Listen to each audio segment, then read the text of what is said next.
there as they've gone through some of these trainings while they've talked about who handles what, and so they know how to coordinate with each one. Because when you think about meeting for the first time in incidents like this, everyone from a local law enforcement agency to the FBI and beyond, they might not exactly know what all the protocols are going to be, and that's why they practice for exactly these kind of situations. So again, they're going to have a news conference at 4 o'clock this afternoon where we're going to learn more about what happened.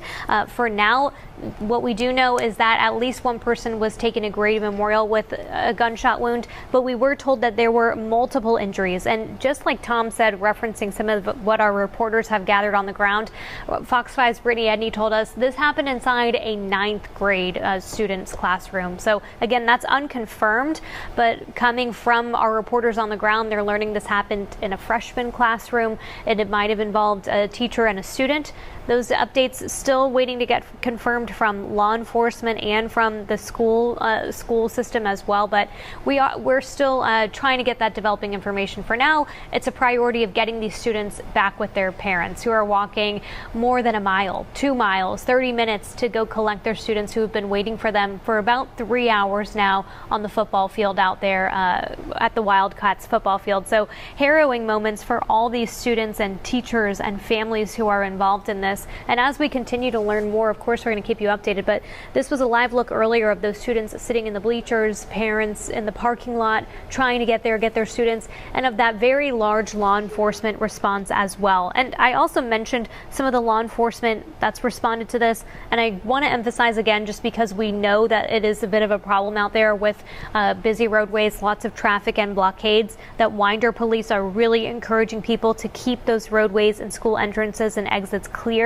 Emergency vehicles are still trying to get in and out of there. What we saw from our crews on the ground, those ambulances and law enforcement vehicles still have their lights on, still have their sirens on. They're trying to get in and out of there. And because there are so many parts and pieces in this, it's important that they're able to move around safely. And Gwinnett County Schools publishing a statement saying that the safety and the security of their students, top priority. Deeply saddened by what's happening in Barrow County. Obviously, this is a neighboring Gwinnett. The incident didn't directly involve their district, but of course they understand the anxiety. Gwinnett County among the agencies which have responded to what's unfolding on the campus of Appalachia this morning, in addition to the Georgia Bureau of Investigation agents who we saw kind of briskly going into, if you will, Grady Memorial Hospital for what Angelique Proctor, our reporter on the ground outside of Grady, speculated might be to try to information gather as this investigation just begins to unfold here. Here you see those agents walking into Grady to try and gather as much information as possible as they try to piece together exactly what happened this morning. And we have so many crews out there right now. We're being told that Fox 5's Eric Perry is ready to go live as well with some of the latest information. Eric? Yeah, Lindsay, Tom, hello to both of you on this very upsetting Wednesday. I want to show you what I walked into. If you take a look down this street, you will see a flood and trickle of parents. What is happening? The neighborhood surrounding this, of course, when they heard from their loved ones here at this school here, they dropped what they were doing. They told me they rushed over here, moms, aunties, uncles, daddies, all of them, to make sure their baby is okay. I talked to several of those parents as we walked up through here. They say that they heard from inside their school. They're starting to let those kids go. They're at the football field, which you can see behind. And I'm not sure if you can tell because of the sun, you can see law enforcement right here. But in those stands, you can see what we believe to be some of the kids, the students inside of that high school. They're starting to let those parents come in and pick them up. One kid who was released to his mom, got an interview with her. We'll let you hear that a little bit later. But she told me that they're going through and combing through each student, checking them out, making sure they are who they are, they say who they are, but there's a lot of emotion. She says when you go up there, you can make sure you can hear a lot of crying. You can see a lot of emotions as this is their loved ones here again. Just a lot of emotions and a lot of flooded cars here at the scene. And also, Michael Moore, if you could pan back over here, I want you to see that this is still very active, as you can imagine, but you can see a more flood, a more procession coming in right now of law enforcement officers. I can't see from right now who they are with, but you can see their lights flashing as they're coming in. We see Jefferson police coming in as this really is an all hands on deck situation here. But the feeling from parents, they're grateful to see their loved ones. But again, these are their family. This is their friends. And this is a tight knit community, which they never thought would have happened. Lindsay, Tom, just kind of wanted to give you that feeling out here. We're checking with the parents and checking with those students as they're being released and sent home back with their family. But honestly, the healing just starting here in this area. Yeah, Eric, just if you could tell us about that walk from the checkpoint entering the road which leads up to the campus to where you're standing right now. Not only are reporters, photographers having to make that walk, but parents too, who are just trying to pick up their kids who are so rattled by this whole thing.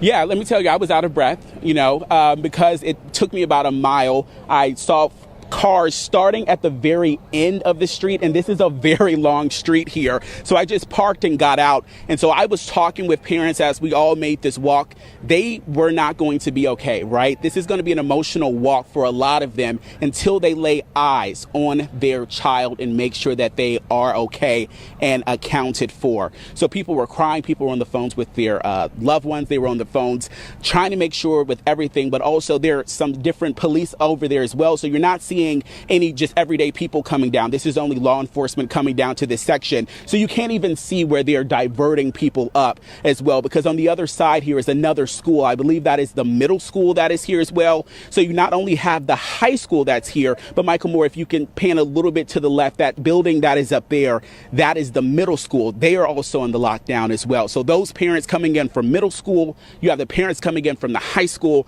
then mix in just the people seeing this on the news and want to come and just see the scene for themselves. So it's a lot of people going on, parents literally just parking wherever they see a spot on the side of the road and walking up to see if they can get some sort of glimpse and relief with seeing their child here at this high school. Eric, you mentioned that before the students can leave, law enforcement is checking them out. Can you tell us what you're hearing about that a little bit? Yeah, so when I was talking to one of the parents, another parent came up as well, and I was just asking them, what is that like? How do you get your kid?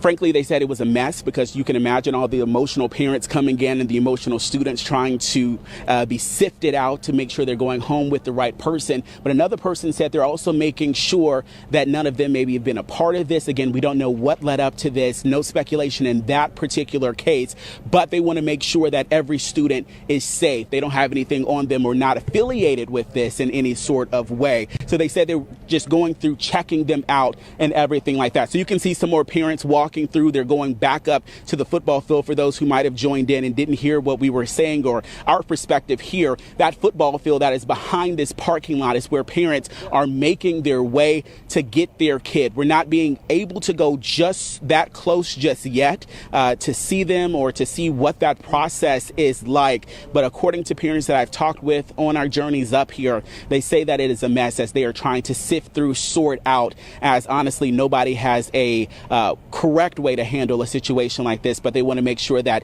those kids are returned and reunited with their family safely. You can also see them coming on the left side, Michael Moore, if you can. You can see people kind of walking through here as well. We've seen golf carts, we've seen scooters, we've seen all sorts of different measures as they're coming through. Somebody's coming through in that green golf cart over there with their family. Lindsay, Tom? Eric, if you could just tell us real quick, you mentioned it in passing earlier, but there is a middle school next to the high school, and do we know how the middle school was impacted by all this? Yes, so they're asking about the middle school. Michael Moore just communicating with my photographer over there. If you can just zoom back over there for those listening. So that is another school that is up there. We've actually seen some more, and you can hear in the distance and probably see some of the emergency personnel coming through here. We've seen some buses go up through here as well, but that is a middle school that is up there. And so we've seen parents, they've gone both to the high school, but we've seen equal amount of parents going to that middle school as well. As soon as I get off the air, I'll go and check to see if they have let kids be released from that school. But I know several people I was walking with, they have kids up there at that middle school. So they were trying to figure out how to get their children out of that middle school over there. There looks to be an early learning center that's right behind us that you can't see. That's just right behind us. So I know those parents are probably with the babies and the infants. They're impacted as well. And then plus you have the people who are just here in the neighborhood and in the community. So many school buildings just right around that high school area. Eric, thanks for the perspective from where you are. Let's get out to Brooke Zahner now, who is at that checkpoint that we mentioned earlier, where cars are being blocked by police from entering the area closer to the school. Brooke, from where you reported earlier, we saw the blockade there, and we saw the parents walking by you trying to reach campus, which you reported was about 1.5 miles from where you're standing. That's right, Tom. Yeah, as you just heard Eric mention, all of the sorry, I have to take this out. As you heard, all the schools that are in this area being impacted right now. So we talked to one mom who has not only a child at the middle school, but also a 2-year-old at the preschool, which is directly across from that high school. So she is currently waiting at the end of the street right now, talking to other parents, waiting for her fiance to come back with her 2-year-old child. You can probably see her right now. She's waving. It looks like she's been able within the next couple of seconds here to get reunited with her family and her loved ones. But we talked to her earlier, and I'll tell you, she was obviously just distraught about this, and kind of the way that she described it to us was, you really don't know what this is like until it hits your home and it hits your community. So this is especially hard for not only the parents involved, but of course the ones in the surrounding areas and the area schools that are just waiting to get reunited with their own children. And you can just hear from this intersection that it is very chaotic. There's still a blockade going on here at Carl Bethlehem Road, where you can see all of the traffic right now is being diverted. That road leading directly to the high school over 1 mile from where we're standing right now is blocked. So you're seeing all of the parents, all of the children. Looks like some of those kids from the preschool daycare across the street being able to get out and then make that trek. It's probably about a 20-minute walk or so, if not longer, to get back here to this intersection where we're seeing a flood of cars that are parked here. Some people sitting in their cars, some people getting out, some people waiting at the corner, just waiting for that moment when they can be reunited with their own children as well. So very chaotic situation. I'll tell you, within the last couple of minutes before you guys came on air with us, we also saw a mobile command unit that made its way down towards the high school as well. So this is very much still an ongoing and active situation. Obviously, law enforcement needs you to stay out of the way if you don't have to be in this area. To stay away from this area. Now, we also talked to another parent. We talked to him, and he got his son on the phone with us. He is a student, a senior student at Appalachia High School. He heard the shots. He said that he heard multiple what sounded like banging noises. They didn't really know what was going on at the time. They heard more, is what he described to us, and then they went and hid in a closet once they realized that this was something much more serious, much more serious going on. So we did hear one student perspective as we were out here just talking to these parents, and I want to show you right now. We're going to see April, who we talked to. Good to see you guys, who's now reunited with her baby right now. So so fortunate and so glad that you were able to get reunited, guys. Thank you so much.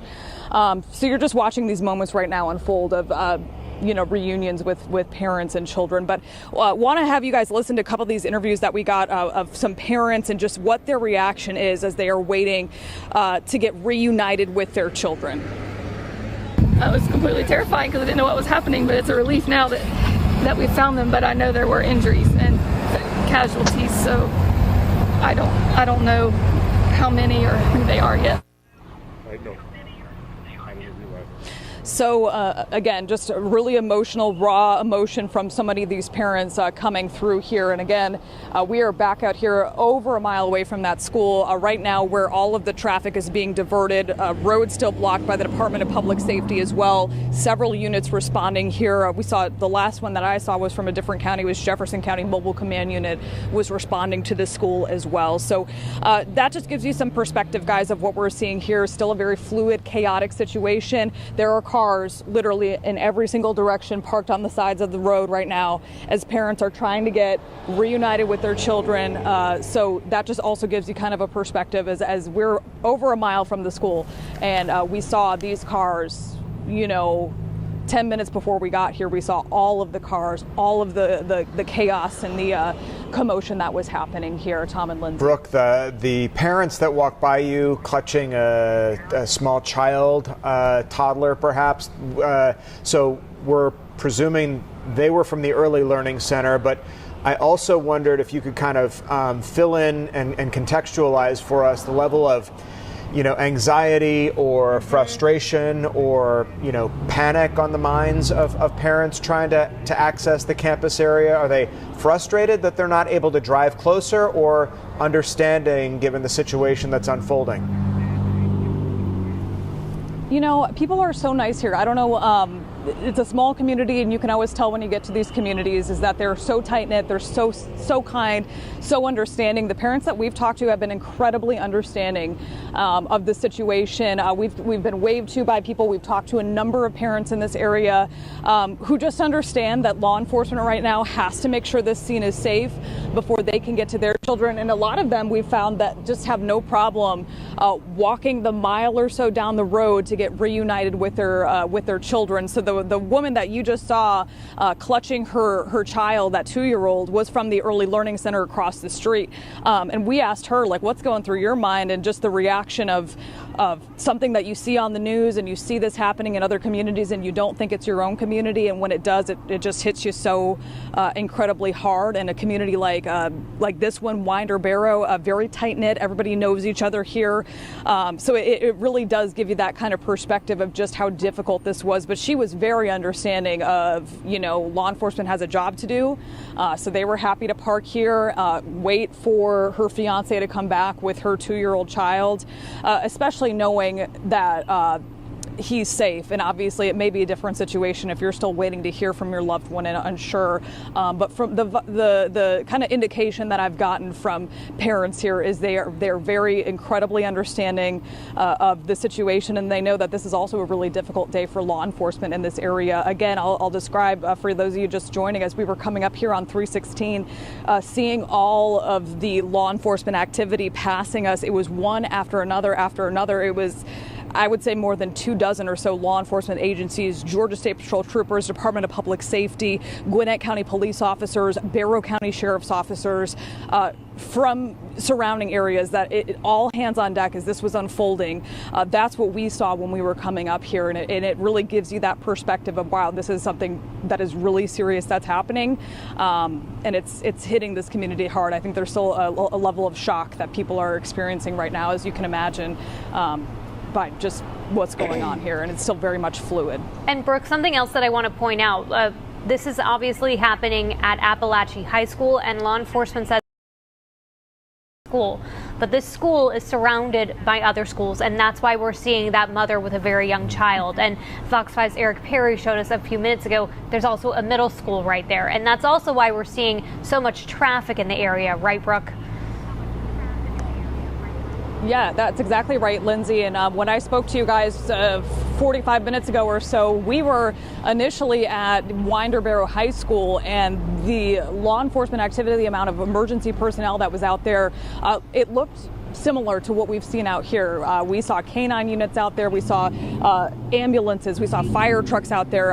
It is chaotic, and that's 10 miles away from where we are right now. But you mentioned the schools here, the middle school that's right next to Appalachian High School as well, an elementary school right down the road as well, an early learning center directly across the street as well. So you have parents, not just the high school parents, but parents from across the board that are right now just trying to get reunited with their children. So I'm going to step aside and show you guys again. You're looking live right now at the scene.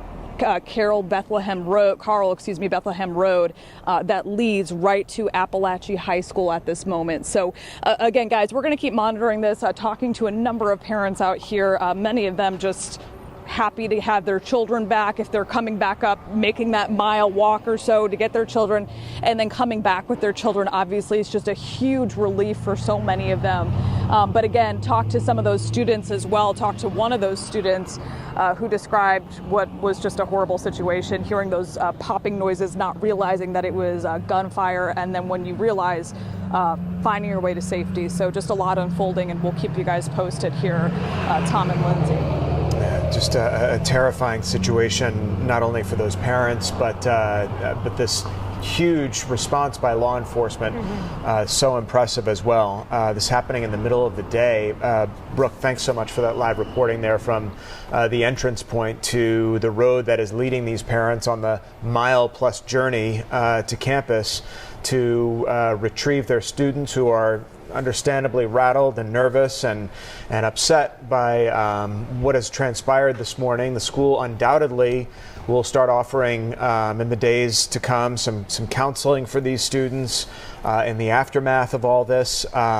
We did have a news conference by the Barrow County Sheriff's Office just a few minutes ago, an impromptu news conference calling this, in their words, an evil thing that has happened. The sheriff reporting that there are multiple injuries. The extent of those injuries so far are unknown. Angelique Proctor is at Grady Memorial Hospital, where one of the victims was airlifted for trauma purposes, and the GBI there, as you can see on your screen, responding to Grady as investigators try to piece together exactly what happened. Angelique speculating, perhaps, just given her experience in covering these types of situations, that perhaps seeing the agents entering the hospital is a good sign that they may be starting their information gathering process right now. The sheriff also reporting that they do have a suspect in custody and that they've asked for assistance from the GBI and other agencies, and that there's a news conference scheduled for today at 4 o'clock where we're going to learn a whole lot more information. And our reporters, of course, have been gathering what they can live on the scene as well. Within the last 30-40 minutes, we spoke with Fox 5's Brittany Edney. She reported that she heard from a parent who had a child in the classroom where this allegedly happened. That parent told her it was a 9th grade classroom, and a student and a teacher were both involved. Of course, we're still waiting to get this verified from law enforcement and from the school district as well. But these are the reports that we're getting from our crews on the ground there as well. They've been seeing the large law enforcement presence, the parents coming to collect their students. And just because we have mentioned these neighboring schools so much, I just want to reiterate what we learned from the Winder Police Department as well, which is that even though these neighboring schools are impacted and that there's an increased presence from law enforcement, all those students are safe out there, that they're in lockdown as a precautionary measure, and that right now the priority is getting these students back with their families. So that is priority number one. I want to get you back out now live to Brittany Edney on the campus of the high school there. Right behind you, Brittany, you have new information for us? Yeah, I just spoke with a sophomore student. She says she was in the hallway when all of this happened, and she kind of described the chaos as it unfolded. She says at first they thought that this could have been a drill. They heard a lot of commotion, a lot of yelling, a lot of movement, and she says sometimes that they have similar incidents like this that are drill. And then by the time that she realized that this was actually happening, that's when kind of the terror sank in. She says that a teacher, her math teacher, was actually in one of the classrooms. Also, she describes it, she believes, probably unaware about what was going on, came to the door of that classroom, and when that door opened, she says that teacher was shot. Now, this, of course, not yet confirmed for officials. This is what we are hearing from these students who were there in the hallway as all of this unfolded. She says right now she doesn't know how her teacher is doing, but what she saw was, this particular staff member on the ground, laying in blood. And she says this has just been extremely horrific and a terrifying experience. She says that this particular person, this instructor, is beloved and a really great educator. She's described him as the most chill teacher yet, and she just hopes that he is okay. She says the students love this particular individual, and she doesn't know what exactly happened, how that person is doing, but if something did happen fatally, she says this would be devastating for all the students who love and care so much about this teacher. I did ask, are there metal detectors in the school? She said no. She also described, as you know, this being a smaller town, a more closer and tight-knit community where things like this just don't really happen. She says this has all been extremely shocking and surprising. Right now she's uniting with her family and really just kind of trying to process everything that happened and waiting to hear from other students as far as how they are doing. Guys? This is unfortunately part of the ecosystem that we now sort of operate in as parents. When you send your kids off to school, a lot of the parents and students are required to bring the clear backpacks too. In addition to passing through the metal detectors, which you say don't exist on this campus, the clear backpacks, do you see that out there as well, or are students just attending with the regular backpacks on them? That's a great question. Now, from the students that I have spoken with and seen kind of walking through, there haven't been that many, but the ones that I have seen, I have not yet seen a clear backpack. That does not, however, mean that that's not a policy or that doesn't exist, but I have not yet seen that.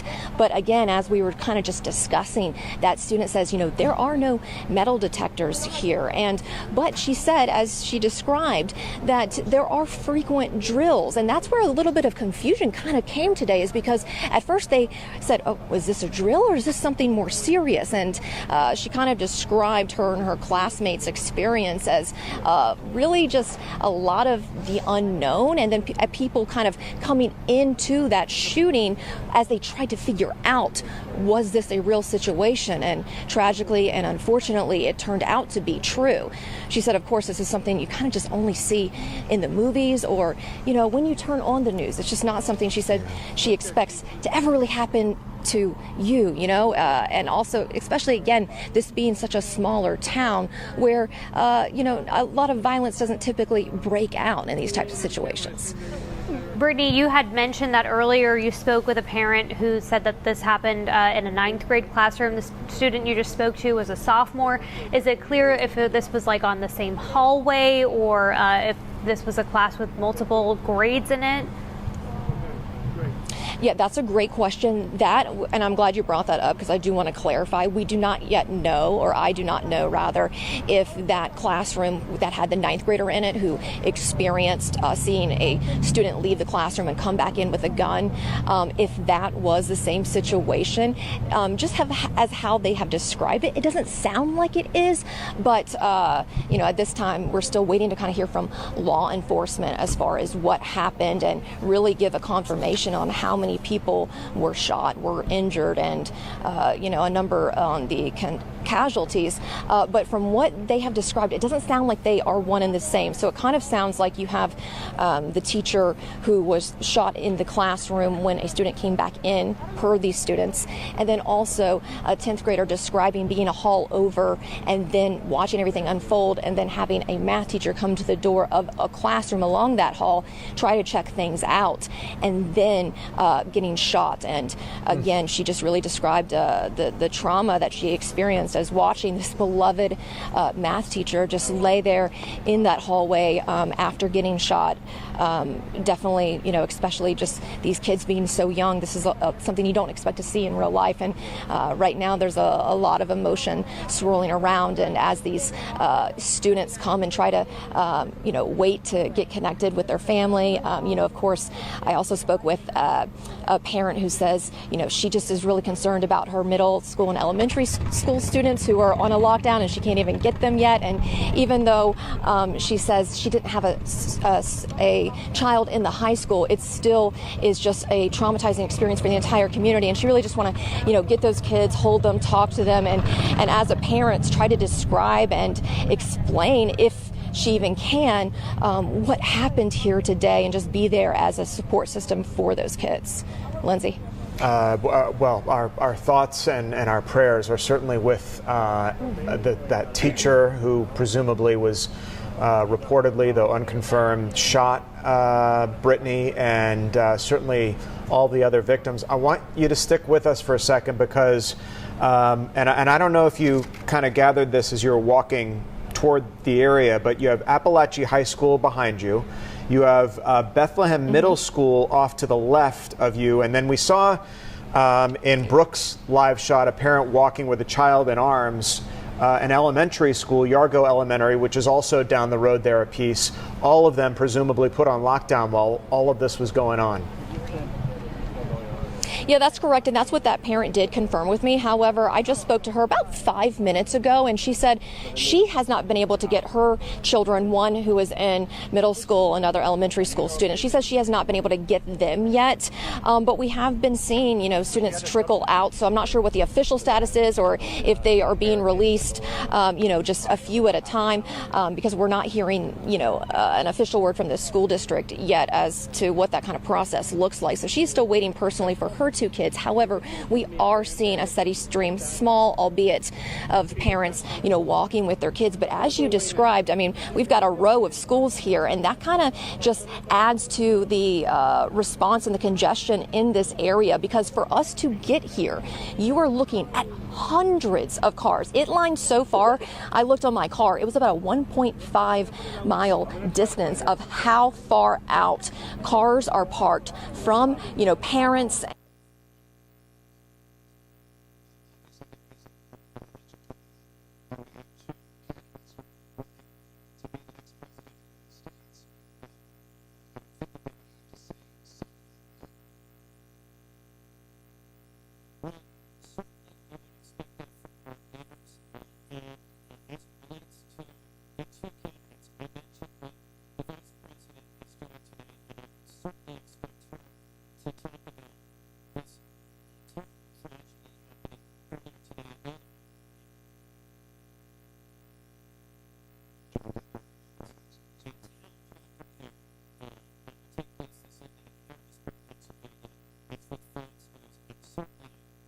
School there, there's no way it could possibly hit that student that she's lost classmates and that she was in the midst of something like this.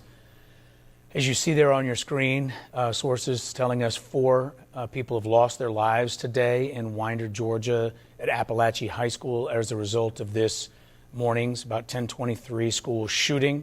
A suspect is in custody. Others have been hospitalized, we understand, for injuries, and a couple of other folks hospitalized being treated, we understand, in Barrow for anxiety-related issues. And I'm sure that is just the beginning, just a snapshot of what an entire community and anybody who's involved in being a family there, educating these people, anybody who's involved is just going to be traumatized for a long time. And those families talked about how it's a parent's worst nightmare, and that nightmare continues for 4 families who are getting the absolute worst news that they have lost loved ones in this shooting today at this high school in Barrow County. As we've been hearing from parents and other family members, they talked about those initial moments just texting with their kids or talking with their kids. Yeah. Some advise their kids to run, just keep running, run. Some, because of the situation where they were, said hide. Just do everything you can to hide. Others said pray. And there are very emotional reunions happening right now. If you've been following our live coverage the last couple of hours, we were able to show you as parents and kids started to be able to leave. They'd been outside for more than 2 hours, waiting for the all clear for them to be able to go home. Those reunions are happening now as people walk, in some cases, miles back to their cars to get home to the safety of their own homes. And we're starting to hear more about the community and how they're responding. A nearby church plans to open at 7 o'clock tonight. It's adjacent to the school, just so they can provide a place for folks to pray and concentrate and support each other in the way a community supports each other in these moments. 4 dead, a suspect in custody in Winder, Georgia at Appalachia High School. We now turn to Channel 2's Richard Elliott joining us live. Richard. Yeah, I've been reaching out to state lawmakers about all of this. I have some statements from some, on both sides of the political aisle. When something like this happens, they take off their Republican Democratic hats and they do join together.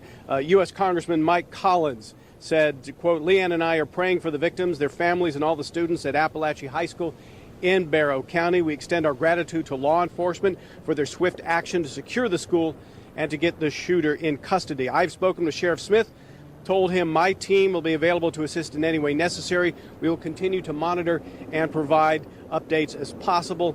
State Senator Elena Parent said Appalachian High in Barrow County suffered a mass shooting this morning. As we learn more about what happened, one thing is certain: lax gun laws fuel the horror of school shootings. We owe it to our kids not to live like this.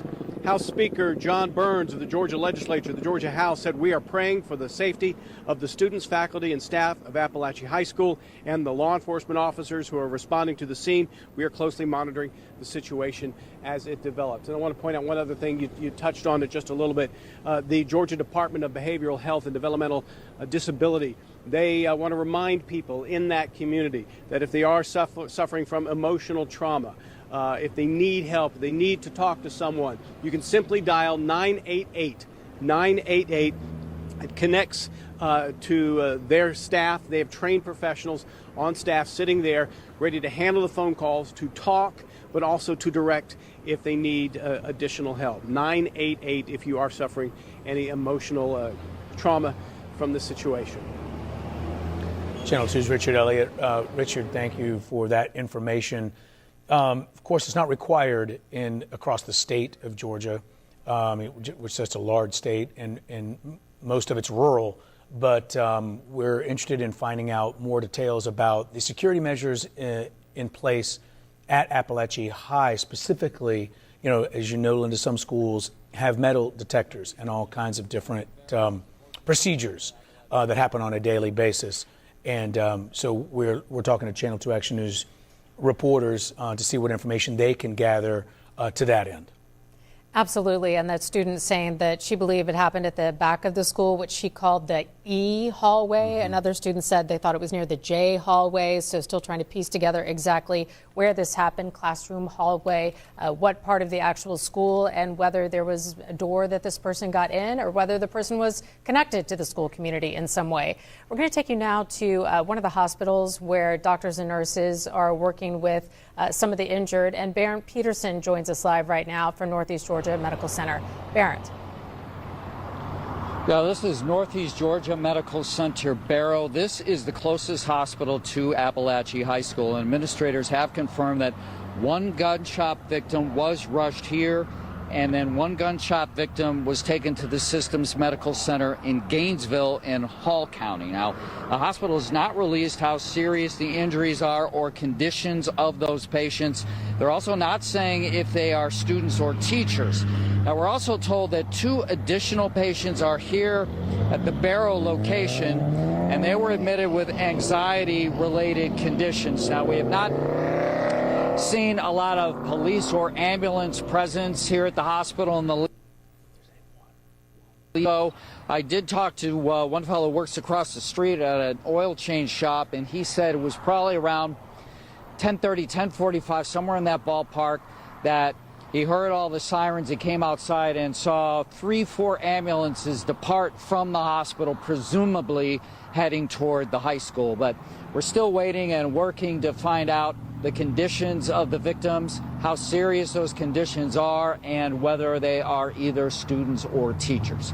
Reporting live in Barrow County, Barrett Peterson, Channel 2 Action News. Barrett Peterson, thank you. I know you'll bring us that information as soon as you can. We have reporters and photographers spread out right now at these various hospitals, at the scene, talking to law enforcement on the phone, emails, texts, also talking to parents and students as they leave the school now. If you are just joining us here on Channel 2 Action News, this is our continuing breaking news coverage as we just about hit 2 p.m. here on this Wednesday. 2 p.m. on this Wednesday, where at 10:23 approximately this morning at Appalachian High School, east of Atlanta, we're talking Barrow County, Appalachian High School in Winder, a suspect started shooting inside the school. We've heard from the E Hall, possibly the J Hall. And then it was just pure chaos. It's been confirmed just a short time ago that 4 people have been killed today as a result of this school shooting. It has also been confirmed that the shooter is in custody, first described as neutralized, which in some instances in the past has meant probably killed the shooter. In this situation, we understand the shooter is alive and in custody. You are looking at students not live, but on the football field at Appalachia High School in a prayerful circle, praying. There's just such a morning and an afternoon now of trauma and parents walking miles frantically trying to get to their children in communication which some families had with their children or loved ones, children being told run and just keep running away from the chaos that was ensuing.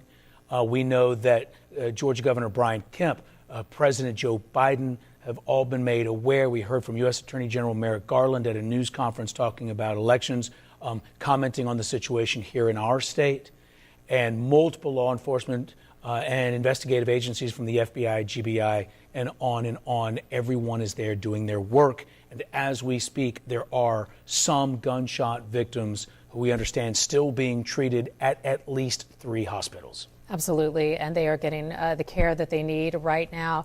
We're also starting to hear some reaction to something we were talking about, that it really did seem like they had the gunman in custody pretty quickly. We got a statement from Representative Mike Collins saying that he and his wife are praying for the victims, their families, and all students. Also mentioning we extend our gratitude to law enforcement for their swift action to secure the school and get the shooter in custody.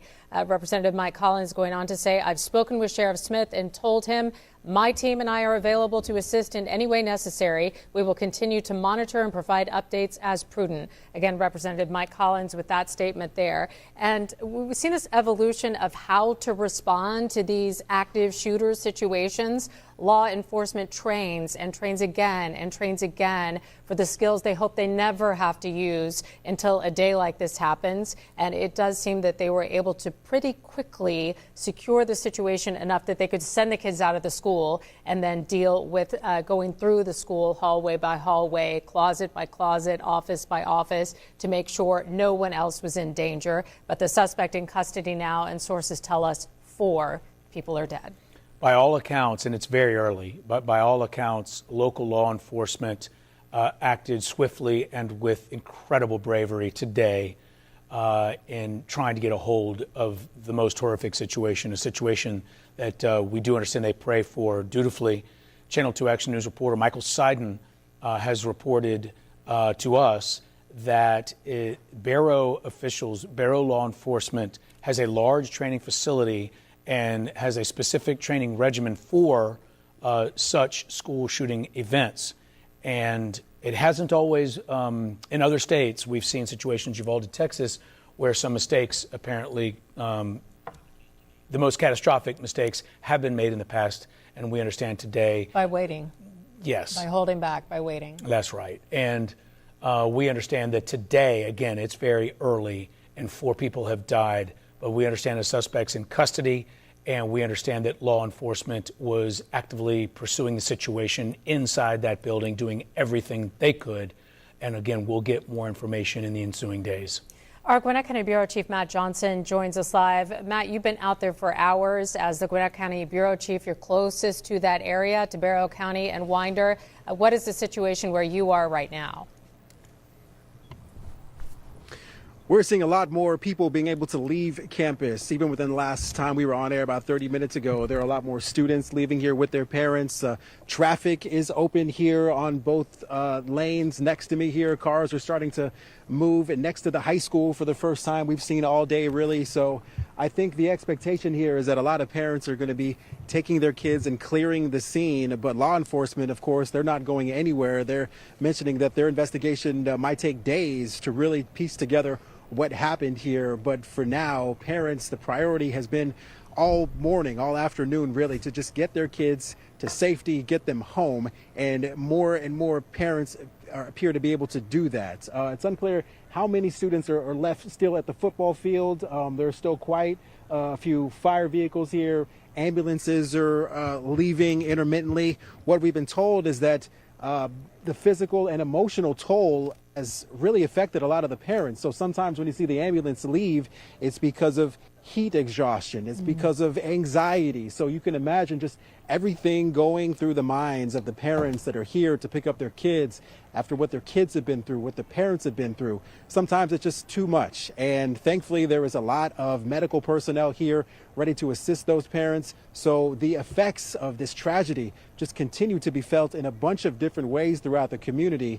But like I mentioned, parents have really been able to take their kids here within the last hour off of campus. And I think the expectation is that most of the students, if not all, will be able to leave campus within the next couple of hours. It's around 4 o'clock. We're expecting to get an update from the sheriff's office about their investigation here, the tragedy that happened here. We know that a shooter has been, quote, neutralized, but there's still a lot of questions about what exactly happened here. A lot of the families are going to get those answers once they get home, once they get to safety, and once they firmly have their hands wrapped around their children. And Matt, I was wondering about the heat. I was thankful that it was not very hot this morning. I was hoping that would help people in that area. But you're right. If you're having to run a couple of miles, the heat can be overwhelming at that situation. Can you give us a sense of how many cars have been out there? I mean, it appears to be hundreds of cars, people just leaving their car as close as they could and then walking the rest of the way to find their kids. Yeah, I mean, just there's fewer cars here than there were just even about an hour ago. But, you know, if LeVar turns the camera around this way and I kind of walk a little bit, you can see all the cars that are parked along the side of the road here on the grass. Even further down there, we walked about a mile to get here. In every subdivision, there's also parents parking in front of driveways, on the sidewalk. They're parking wherever they can. So cars are starting to clear out. As you can see, cars moving along this road for the first time really all day. But the amount of cars that have been here all day is just staggering. Thankfully, a lot of those cars are headed home. But I mean, hundreds of cars have been parked here throughout the day. And yes, thank goodness those cars are able to head home with their loved ones together finally after these hours since the school shooting was first reported at just after 10 o'clock this morning. Matt Johnson, thank you. And Lindy brought up a good point earlier in our coverage where many students seen coming out of the building without their backpacks. Now, in some instances, probably leaving them to just get out as quickly as possible. And in other instances, maybe asked leave them as everything that's in that school can be perhaps a piece to the puzzle. And these are the kinds of details that we'll start to understand more in the coming hours and days. We can turn now to Channel 2 Action News reporter Audrey Washington back live with us. Audrey, I believe, is still at Grady Memorial Hospital. Audrey? Right, I'm here live in front of Grady Memorial Hospital in downtown Atlanta. This is where we learned at least one victim was airlifted, rushed to this hospital after that school shooting. We are still working to get an update on that condition, on that victim's condition. What we do know is that Grady Memorial Hospital is a trauma 1 unit here. So basically, these are some of the best when it comes to doctors who are responsible for treating gunshot victims. So this victim here, we are still working to learn if this is a man or a woman, if this is a student or a staff member. We are still working to get those details. I can tell you that earlier today, we did see 2 GBI agents arrive here. Those agents suited up pretty quickly. They got all of the materials they needed and they headed straight into the emergency room. We are suspecting that those agents are going in there to continue with their investigation into this school shooting. We did also get some more reaction to this situation. We did receive a statement from the president of the Atlanta NAACP. That president said in part, quote, "Another senseless act of violence at a Georgia school. Thoughts and prayers to the victims. And we need to really discuss common sense gun reform in Georgia." So, of course, course, a lot of discussion in the coming days, a lot of debate, rather, really, in the coming days about another school shooting. Right now, we are focused, though, on the victims, on the people who are at area hospitals, including here at Grady Memorial Hospital. We are expecting to speak with an expert who treats gunshot victims shortly to learn exactly what goes into responding to a situation like this. I can tell you that earlier I stepped inside of Grady Memorial Hospital, and there is a flurry of activity in that emergency room. Of course, all hands on deck in a situation like this. And again, we will continue to stay in touch with people here at Grady to get an update on that victim's condition. Anything we learn, we will be sure to bring it to you as soon as possible. That's the very latest right here outside of Grady Memorial Hospital. I'm Audrey Washington, and I'll send it back over to you guys. Audrey, thank you. And you are watching our continuing coverage here on Channel 2 Action News. Sources tell us 4 people are dead after the shooting at this high school in Barrow County today. The suspect is in custody. Audrey was just sharing the latest from Grady Hospital in Atlanta. You're looking at a live picture right now from Northeast Georgia Medical Center in Gainesville. That's one of 2 Northeast Georgia locations where gunshot victims have been transported. One at that location in Gainesville, the other at the location in Barrow. That location in Barrow is also treating people who have come in with anxiety, who might have been adjacent to what happened there, who are dealing with a crisis of their own at this point and understandably need medical help to get through this. It's a good time to remind you, if you're in crisis or if you know someone in crisis, call 988. Our state makes sure that people who are staffed and ready to help are at that number if you need assistance today. Yeah, unfortunately, people are going to be struggling with sleeplessness and anxiety and just replaying a day like this in their heads over and over again. We understand this from past school shootings that these traumas can unfortunately last a lifetime. If you're wondering exactly, as we sort of reset here for a moment, where is Winder, Georgia? Let's say you're new to our area, or maybe you just haven't been to the eastern, out east of Atlanta. So if you're talking about Winder, Georgia, if you are directly northeast of Atlanta, on the way to Athens, if you will, it's just due west of Athens, south of I-85, sort of south of Brazelton. That's the part of the state that we're talking about. And it's in a very rapidly growing area. And this is Winder, Georgia, is the home of Appalachia High School, a very tight-knit community, a very strong community where they pride themselves on their closeness. And in many cases, they would describe themselves as just outside of the city enough that they love their way of life. And they love that they kind of get the best of both worlds. They can get to Atlanta and they can get to Athens if they need to, but they feel sort of rural and very much like a small town community. And that is said in the most complimentary way, I assure you. So that is where this occurred this morning, just after about 10:23 specifically, according to law enforcement, that the shooting started at Appalachia High School. And sources tell us 4 people have died. A shooter, we understand the shooter, in custody, and multiple folks being treated in hospitals right now as we have our team of Channel 2 Action News reporters and photographers fanned out across the area from the hospitals to the high school. We've been talking with parents and students who have been recounting the horror of what unfolded. And one of the mothers said, just can't believe it happened here. Yeah. Cannot believe it happened here, which is what so many families must be feeling right now as well. We are waiting for potentially a lot more information that should come our way at about 4 o'clock. Law enforcement was sort of regrouping to get that information together to share it with the larger community as they were able to let the students and parents start to leave the area, leave the school where they had been waiting outside for several hours. Again, 3 people being treated right now for wounds, gunshot wounds, one at Grady Memorial Hospital, one in Barrow, and one at Northeast Georgia in Gainesville. We heard from the U.S. Attorney General saying he is devastated to learn about this. We've had a statement from President Joe Biden and the White House saying that they are freeing up federal resources as needed in the Barrow County community. Governor Brian Kemp immediately freeing up all the state resources necessary, sending the heads of 3 major departments, the GBI, Department of Public Safety, and GEMA to the area in person to help coordinate the response, which our state officials have learned from incidents in other areas where coordination was a problem. So that's why they do so much prep work to make sure that they can take the plan and put it into action on a day like this that they hope never happens. Again, sources telling us 4 people are dead after a shooting that probably started like any other day at Appalachia High School in Winder, Georgia. The suspect is in custody. One of the students we talked to said that she was told to just leave everything behind. Just get out of there, leave everything behind. She had her cell phone. A lot of students, I'm sure, did.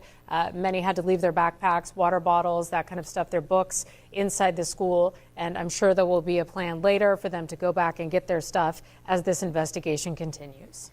And what is so unnerving and troubling is that there, a security plan, as tight as it is and as perfectly executed as it may be, I mean, there is no such thing as a perfectly secure situation, whether you are talking about a school or a former president, an active president. I mean, we are a free society, and we are flawed creatures with free will. And so what's so unnerving about it is we go about living our daily lives, and those we cherish most are our children. And when they're just going off to school, it just rocks us to our core when they are vulnerable and they are helpless to a situation as we saw in our local area unfold this morning.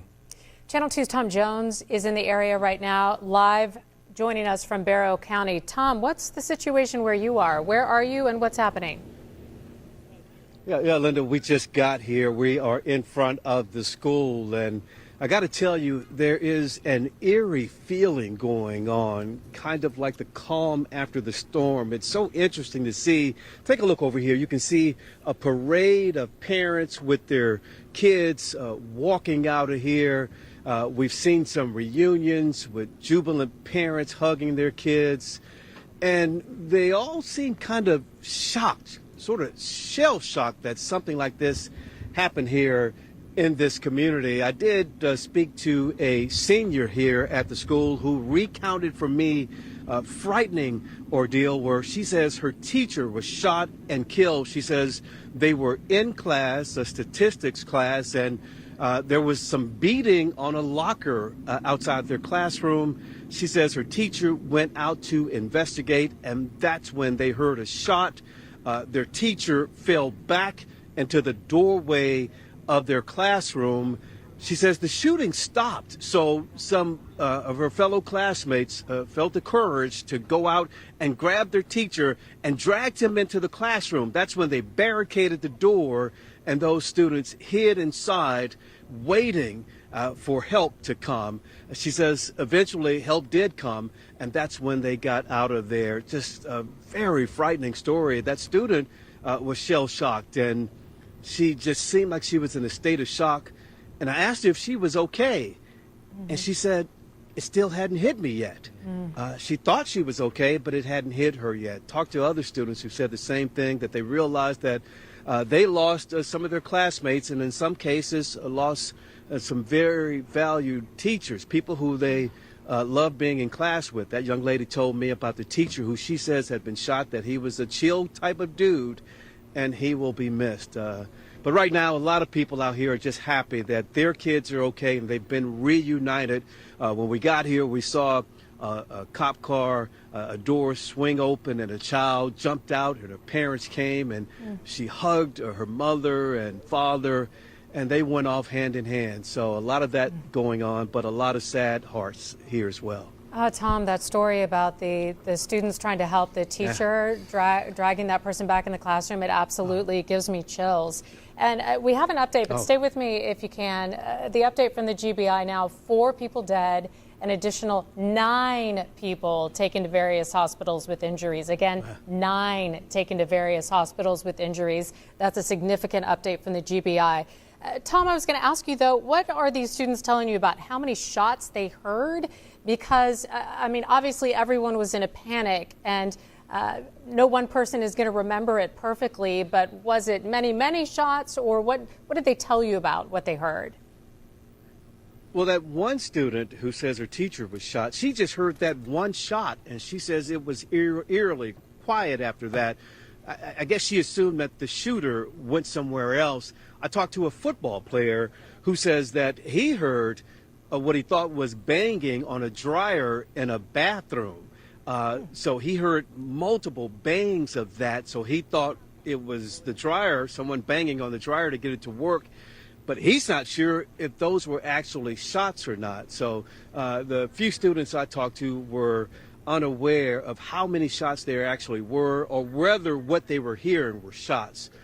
They just knew that they lost some friends, classmates, and a teacher, at least, in this incident. Well, thank you for explaining it so well. Tom Jones live with the latest from Barrow County, as each and every family connected to this school has to deal with that feeling of being shell-shocked and that absolute trauma of what they're going through right now. And to reiterate, 4 dead now, 9 reported injured and being treated at local hospitals, from Grady Memorial Hospital in downtown Atlanta to Northeast Medical Center, Gainesville, and Barrow.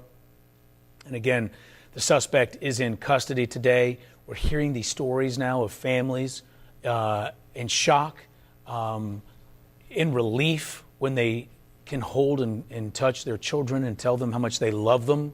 And they're going to go through the range of emotions of relief and gratitude, but that will probably be short-lived as they contemplate the loss of life and what's happening to families destroyed today. We do not know any details about the shooter at this point, the suspect, a student or not a student, adult or a child, motivations.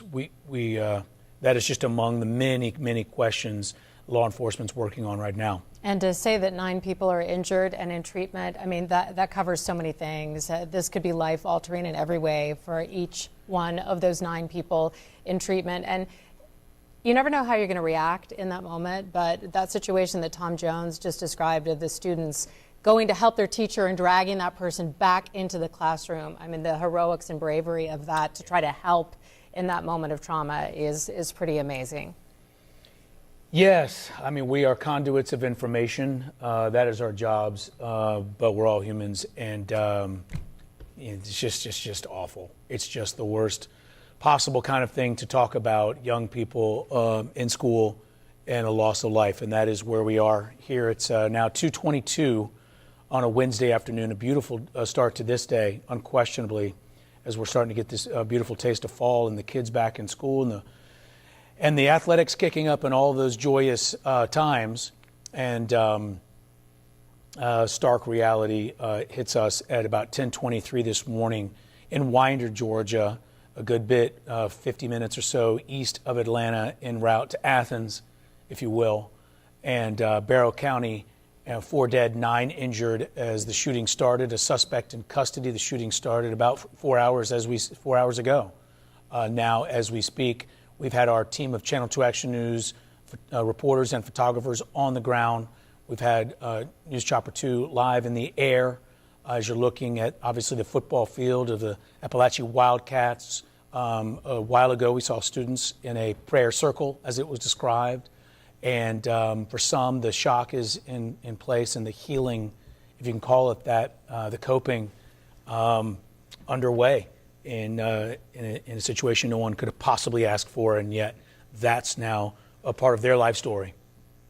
And I'm sure they will never look at that football field the same again after being out there in some of the most traumatic moments, no doubt, of their young lives, waiting to get in touch with parents, waiting to hear that they had the okay to leave, waiting to hear what happened to their friends, their teachers at Appalachia High School in Winder this morning. Again, this happened just after 10 o'clock, 10:23 this morning is when police first started to get the 911 calls that they were needed at the school. 4 people dead, according to our sources. The suspect in custody, and this update from the GBI in the last half hour that an additional 9 people were taken to various hospitals with injuries. There is a process at these emergency scenes to evaluate, to triage who needs what kind of treatment and where to get it as quickly as possible. At least 1 person was airlifted. We believe that victim was taken to Grady Hospital for treatment. They are the specialists at gunshot wounds, a level 1 trauma center. Some people needed treatment right away at the regional hospitals. We know several have been taken to Northeast Georgia in Gainesville and Northeast Georgia Medical Center in Barrow County as well. Doctors and nurses working with them as we speak, dealing with the families, updating the families. As you look at this live picture, this is outside the track as well. Looks like a line of people by some kind of a fence. It has been a whole tangle of cars, people trying to get back to their cars, trying to leave enough space for ambulances getting in and out, because now there are secondary issues of people being affected by the heat. They've been out there for so many hours. Some had to walk a couple of miles or at times running to get to their children, and the ambulances needing to get in and out. We have Channel 2 Action News crews throughout Northeast Georgia right now and in Atlanta getting that reaction, talking to investigators about the situation as we wait for another significant update to figure out who this shooter is, why in the world a person would do something like this, and to get the update on who has died from their injuries. We understand that 4 people are dead, at least 9 people getting treatment right now. That suspect is in custody, according to authorities. I remember 1999 and Columbine in Colorado, and that really gripped an entire nation, that event, because it felt like the first of its kind, even though it wasn't, it had been so many years, and that had felt like their first of its kind in the horrible nature of that. I'm not drawing any similarities other than that was a school shooting and there were multiple shooters in that situation and on and on. My point is that here we are 25 years later, and school shootings have, for reasons I could not, nor would I, try to understand and articulate, they seem to be happening more frequently. And today it happens again in our community as we report on the 4 dead and 9 injured, a suspect in custody at Appalachia High School this morning, about 4 hours ago right now, in Winder. From President Joe Biden to Governor Brian Kemp, resources of every investigative unit and law enforcement and life-saving personnel that could possibly be deployed. Resources have been allocated to this part of our state, northeast of Atlanta, and this is what's happening right now. And families are probably getting back to their homes, and they're sitting down in front of the television and or speaking with faith leaders and or just hugging one another, and they're all doing their things to try to understand what's just occurred in this community and where do we go from here, and who was it, firing the gun, and what was the motivation. And these are questions that are being asked today, and believe me, these are answers we want to bring to you just as soon as we can. We do understand we're about 90 minutes away now from what officials in Barrow County have said will be their next update for us. We understand that'll be at 4 p.m. This is not a live look, by the way. We understand this is our footage, recent footage from News Chopper 2. But again, these are aerial looks, and then back on the ground. Here a live look, I'm sorry. But those were aerial views, obviously, from News Chopper 2. And here we are back on the ground with our live camera looking at Appalachia High School, where you're presumably seeing students and staff cars just, Linda, left in place as they've evacuated. And the least of one's concern would be their automobile when you're concerned about your safety. Absolutely, and it may be a while before they get their keys in their bags and can get back to the car, or even get the cars out at this point because of the huge law enforcement response there. If you're just joining us, continuing live coverage here on Channel 2 Action News of a school shooting in Winder, Georgia. 4 people dead, 9 people injured and getting treatment right now. That suspect in custody. We've been talking to parents, grandparents, students as they've been able to leave. They describe hearing various things, which might have been the start of the gunshots in one of the hallways. We've heard several eyewitness accounts that at least one teacher was involved, and by that I mean shot in this shooting. Might have been in the E hallway or the J hallway, the kind of information that authorities are working on right now as well. You're looking at a live picture on the ground where it looks like they're adding a perimeter, adding that crime scene tape to establish a perimeter as this investigation moves into the next phase. And as Justin was just saying, it may be a while before we can have any sort of understanding of why this happened, why anyone would do this. There will also be questions about how that person, whoever this person is, got the gun, what kind of gun they used, where they got the gun, how they had access to it, and why they would choose to use it in this way today with absolutely horrifying results. 4 people dead, at least 9 people injured and getting treatment right now. The gunman in this situation is in custody as this school community And this community in Barrow County tries to recover, regroup and recover. And thank goodness so many of the students are home or on their way home, where they have to feel safer. Yes, we've been hearing from families sharing with our Channel 2 Action News reporters and photographers who have been out and about, describing situations where, just run away from the school, run away from the chaos. We heard from one young girl, I say young girl, a teenager presumably, who was saying that she knows she lost a friend today. And she's standing there in front of her, I believe, her mother and her aunt. And they went to the school to collect her, gleeful in the moment that their daughter and niece was unharmed, at least physically today. And here is this teenager, surely unaware emotionally what is happening to her as she's sharing that she has lost a classmate today. So, I mean, look, we're not trying to in any way offer hyperbole. It's absurd in a situation like this because it speaks for itself. What we're saying is just you can imagine the gravity of the situation that these families are enduring, and we're hearing this from people who are living it. Absolutely, and I'm sure in many ways it doesn't seem like it could possibly be real, and it must feel like a nightmare that they would want to wake up from. Channel 2's Matt Johnson has been out in that area for hours. He spoke to a parent describing what their child says happened. We want to let you listen to that right now.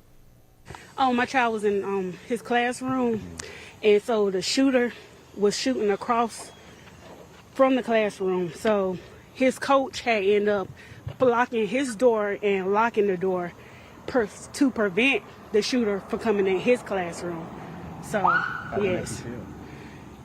Shock. I'm shocked because, this is Barrow County and stuff like this never happens here. So, it's shocking. A lot of kids are in shock and crying, and parents, because we didn't think this would ever happen here. We didn't think this would ever happen here. Mm. And you can understand why she thinks that, why she would say that, why everyone involved with the community would feel that way, and yet here we are. And whether your school is in the middle of a big city or you're in a smaller town like Winder, Georgia, I think we all send our children to school in the morning feeling like we're going to see them at the end of the day. It's just such an imaginable disconnect to think otherwise. Otherwise, you wouldn't send them to school. You wouldn't. And so for any community, but especially one that such as this that really prides itself on watching out for your neighbor. These are the kinds of folks, as they would describe themselves, that everybody knows everybody in Winder, Georgia. You feel like it anyway. And I believe it was Channel 2's Tom Jones who was describing a moment ago that everybody's just sort of walking around kind of in shock, and they can't quite comprehend what's occurred, and that is understandable. Absolutely understandable, and each family is having to deal with that in their own way. There is a crisis hotline you can call if you are in crisis. It is 988. Again, 988. I want to talk a little bit about the state response, which kicked in very quickly after reports of what happened at Appalachia High School started to reach authorities.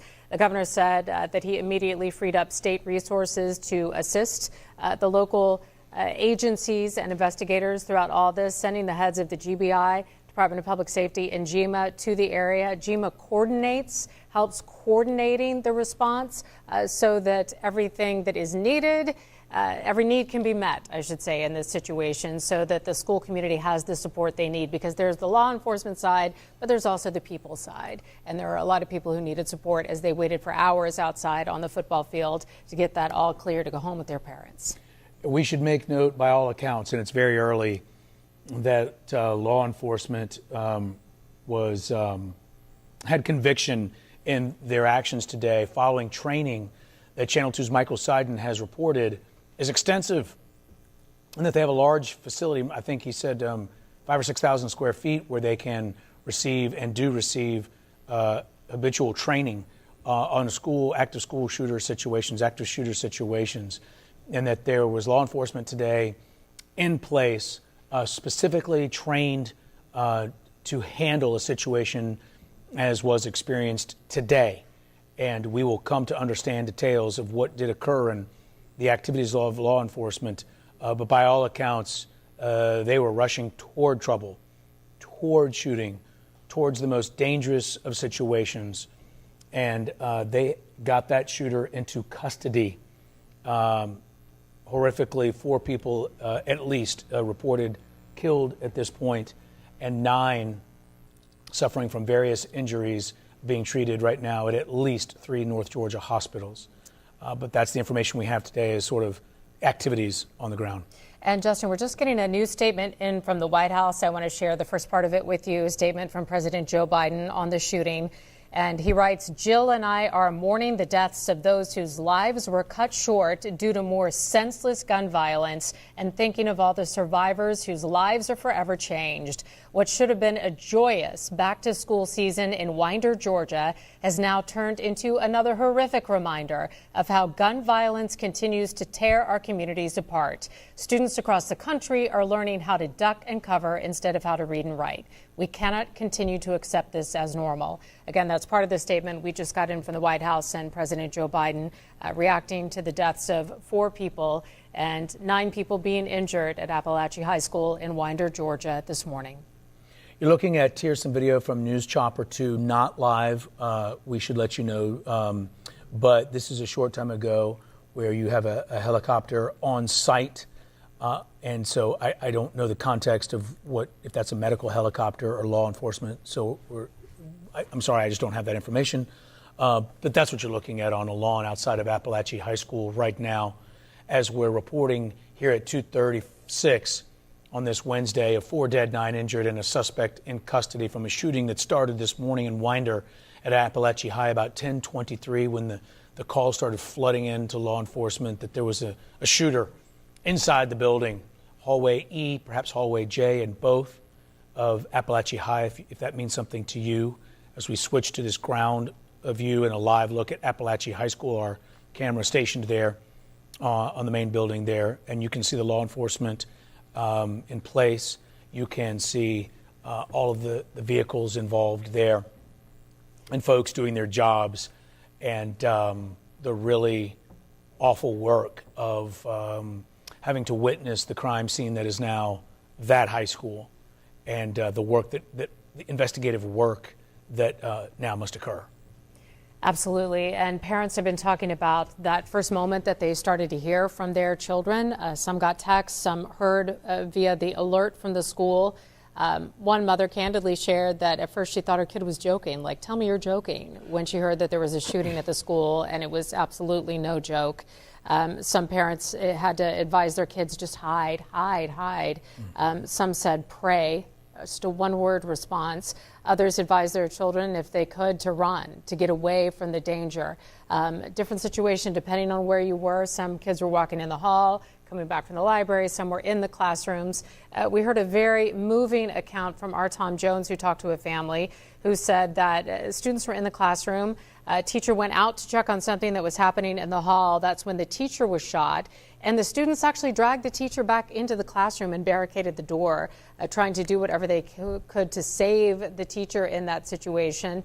So you may never know how you're going to react in that kind of situation, but some very brave students did what they could to try to help each other in the terrifying moments inside the school this morning. Let's turn to Channel 2's Audrey Washington, who has been bringing us live reports and updates from Grady Memorial Hospital in downtown Atlanta. And Audrey, we understand you've been able to speak with a doctor and or medical personnel. Right. I actually just about 10 minutes ago, I spoke with the communications director here at Grady Memorial Hospital. She wasn't able to give us too much information, only that the victim, the gunshot victim who was airlifted here to Grady Memorial Hospital, is still being treated at this hour. I asked her, hey, can you give us more information on the identity of this person? Is this a man? Is this a woman? Is this a student? Is this a teacher or any other staff member? She said she could not release that information right now. She also did confirm confirm that the GBI is here continuing with their investigation into this shooting. About 3 minutes ago, I spoke with the doctor who actually specializes in urgent care. That doctor is not affiliated with Grady Memorial Hospital, but he did tell me that in situations like this, when there's a mass shooting, when there's a school shooting like this, it is all hands on deck. As Linda said earlier in the broadcast, Grady Memorial Hospital is a Trauma 1 center, meaning that this is a hospital that specializes in treating gunshot victims. So these are some of the best treating this victim at this hour. What we do know is that the GBI agents are still inside. That doctor I spoke with earlier today, when I mentioned that the GBI is on the scene, he said that this is the time for those agents to try to talk to that victim while that victim is conscious, to try to get as much information about this shooting as possible. So, of course, a very fluid, active situation happening right now inside of Grady Memorial Hospital. I expect to speak with that doctor in another few moments. I'm going to do a full interview with him so I can get more insight on what is happening right now with that victim here at Grady Memorial Hospital. As soon as I conduct that interview, as soon as I get that information, I'll be sure to bring it to you. That is very latest. We're live here outside of Grady Memorial Hospital. I'll send it back over to you guys in the studio. Audrey, thank you as we bring you this live coverage here, a live look at Appalachia High School. This is Barrow County, Winder, Georgia, about 45 to 50 minutes, traffic and whatnot, east of Atlanta, en route to Athens. This is just a tick northwest, due west of Athens. And in this community, rocked today as 4 have been killed and 9 injured. A school shooting. A suspect is in custody. We do not know if the shooter was a student, a teacher, affiliated or unaffiliated with the school. We just don't have that confirmed at this point. Again, this occurred this morning about 10:23. The 911 calls started flooding law enforcement. Multiple agencies have been involved, from law enforcement, FBI, GBI. The White House has responded. The U.S. Attorney General has responded. Governor Brian Kemp has responded, all promising all necessary resources. And here, if you're looking for some context to get your bearings, Barrow County, you see the star on the left side of your screen. That star, that is Atlanta. There you see Fulton, DeKalb counties. Right there, Atlanta splitting that. And then if you go travel to your northeast a little bit, there you have Barrow County. A community that prides itself on a little bit of small town with a little bit of access to the big city. And it's a very tight-knit community. They love their schools. They love their high schools. And today, rocked in a way that they have described as unimaginable. How could this happen here? How could this happen to us? As 4 have been killed and 9 injured. We don't know the particulars among the dead, students, teachers. I'm sorry, we just don't have that information at this time. You can understand how sensitive this information has to be handled as you're notifying next of kin, etc. That is where we are right now with a suspect in custody. Channel 2 Action News reporters and photographers fanned out across the area from local hospitals to campus, talking with families, hearing from those in the mental health community who are providing resources. Some folks already being treated for anxiety and similar reactions to an event as unimaginable and horrific as what has unfolded today.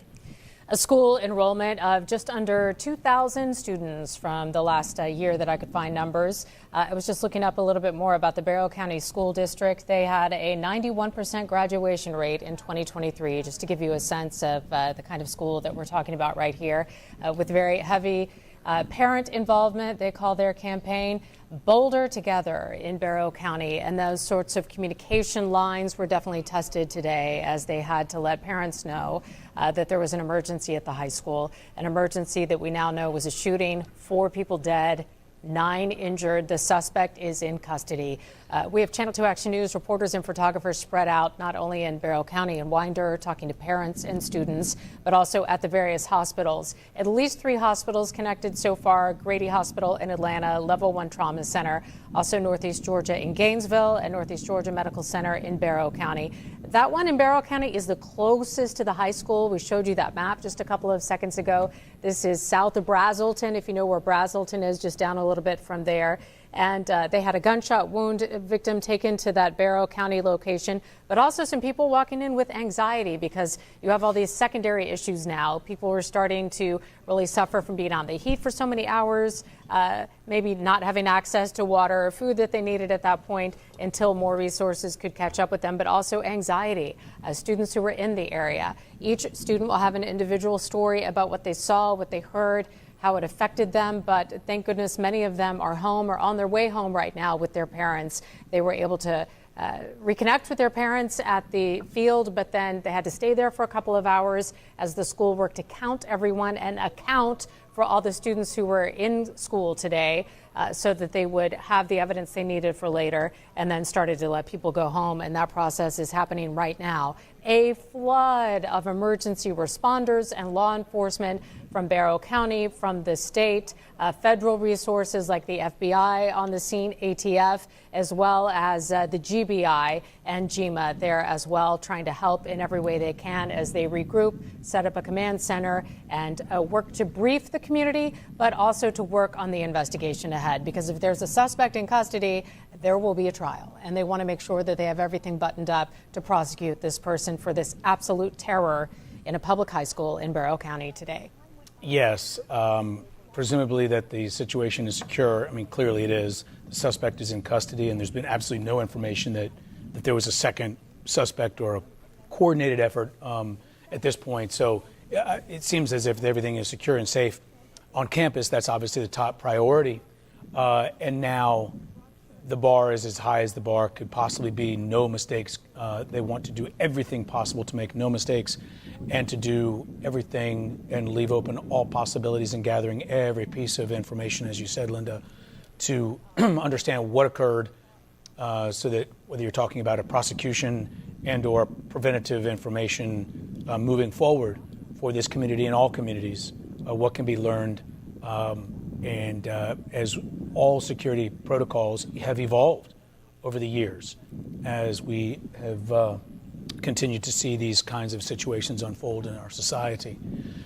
Here at 246 right now, we understand we're getting more comments from the White House today, and we will be providing that information here as soon as we can.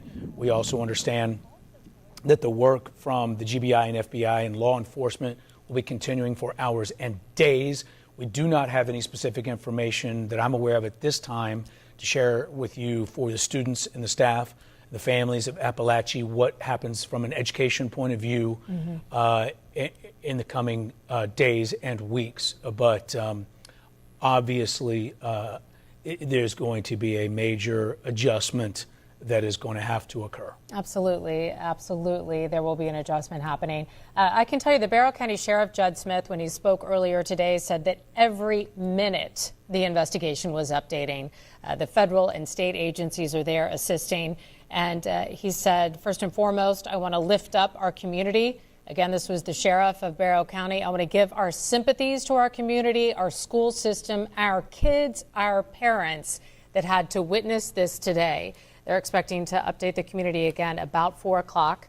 So please stick with us for that. As soon as it starts, we will carry that for you live right here so that we can all learn together what they've been able to piece together about this shooting, this absolutely terrifying situation inside this high school today. 4 people dead. The suspect is in custody. 9 people at least are in treatment in various hospitals as the hospitals immediately had to stand by to get these victims from this mass casualty incident. The absolute worst kind of nightmare for the families connected to this, and for the 4 families getting the worst news that their loved ones have passed after this shooting at a high school in Barrow County, Appalachia High School. Started at about 10:23 this morning, and the flood of law enforcement headed to the school after that, as did parents. Parents now reunited with their children if they could get to them quickly, and are one by one being allowed to leave, to go home, to walk back to their cars, which in itself was difficult for many of the parents because of the restrictions of where they could drive in for safety, obviously, but many had to walk more than a mile. Some had to walk about 30 minutes just to get to the school and get to their children. But any parent knows you would walk as long as you needed to be able to hug your child on a morning like this at a high school when you hear that there's a shooting. I think you would walk, run, over fire. I think you would do anything you can in a moment of desperation. I couldn't agree with you more there. We await a news conference that we understand is going to occur in about an hour and 10 minutes from now. But you can imagine how fluid these situations are. But at about 1:05 p.m. today, Barrow County held a very brief news conference saying that they were going to try their best at 4 p.m. today to give us updated information. We have not gotten a lot of information, frankly, since that news conference, other than the very unfortunate headline, which is that 4 killed, 9 injured, and being treated for those injuries, possibly more injuries, just not confirmed at this point, being treated at local hospitals, 4 killed, and a suspect in custody, successfully brought into custody by law enforcement on the scene. This is the information that we have at this time. We just don't have more on the things we know you're all anxious to understand. Who are the dead? Who are the injured? Are we talking about students? Are we talking about staff? Are we talking law enforcement? Who's lost their lives today? Who is this suspect? Was this a student? Is this a teacher? Is this a staff member? Or someone totally unrelated to the school and or community? We do not know with specificity for which we can report as confirmed at this time. I assure you, once we can, we will. And the question that's impossible to answer.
Games are just starting.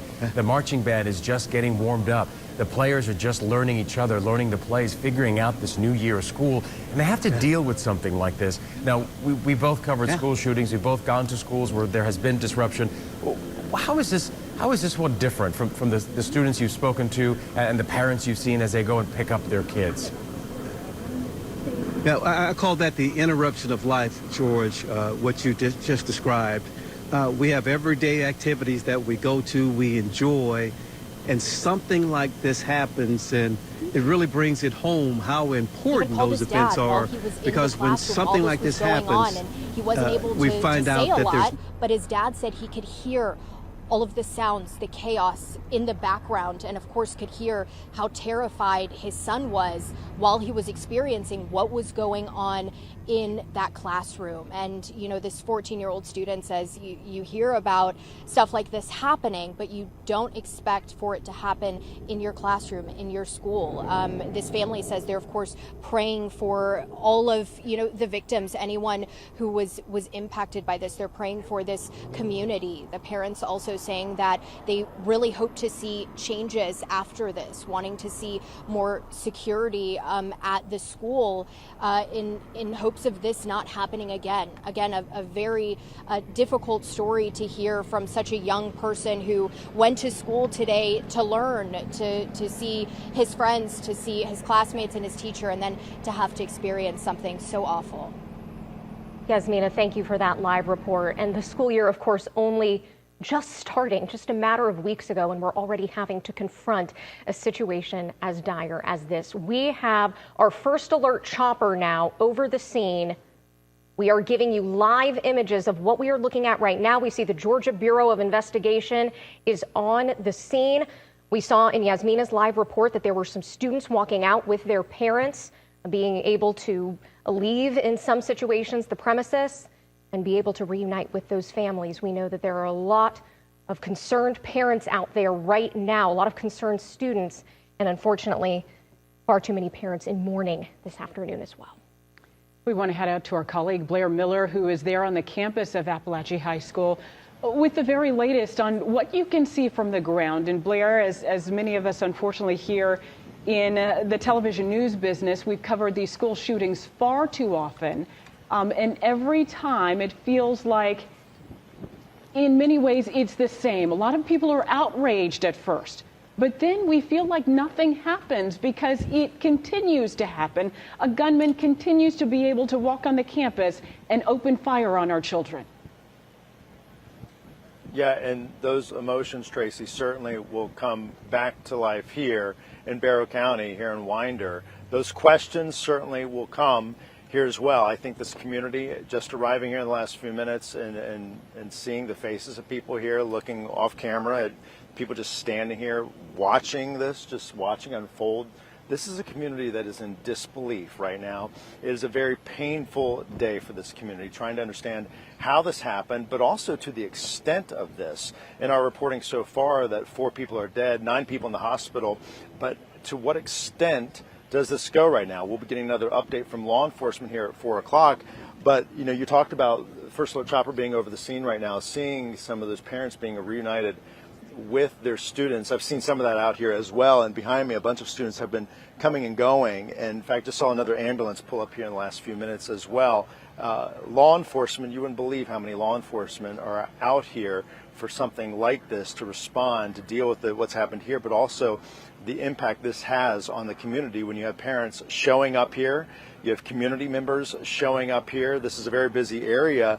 We have the high school, but we also have a middle school and a preschool here, and as we approach these afternoon hours, as it will only get busier out here, and so you can imagine the traffic situation as people try to come out here and just parking wherever they can to get close to this school so they can see their child, they can see their loved one, and know that they are okay, and know that they're one of the ones who will be coming home tonight, because there are students, there are individuals here tonight who will not be coming home. Tracy, Carla. Blair, for sure, as we would say in our family, I need to lay eyes on you. I need to put my hands on you to make sure you are safe and sound. And for so many parents, that is what they want to do tonight. All right, so this all happening in Winder, about 40 miles northeast of Metro Atlanta and where we are, about 62 miles away to the west in Marietta.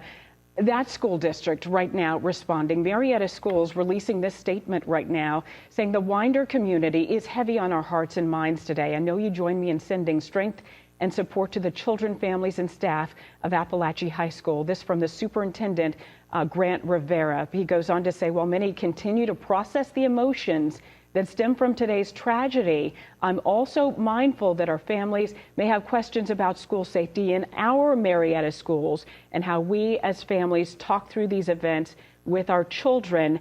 As the father of two, I'm sensitive to parents' desire to know how we intend to proactively and reactively address school safety equally as important. I'm aware that our children may ask questions that are difficult for us as adults to answer.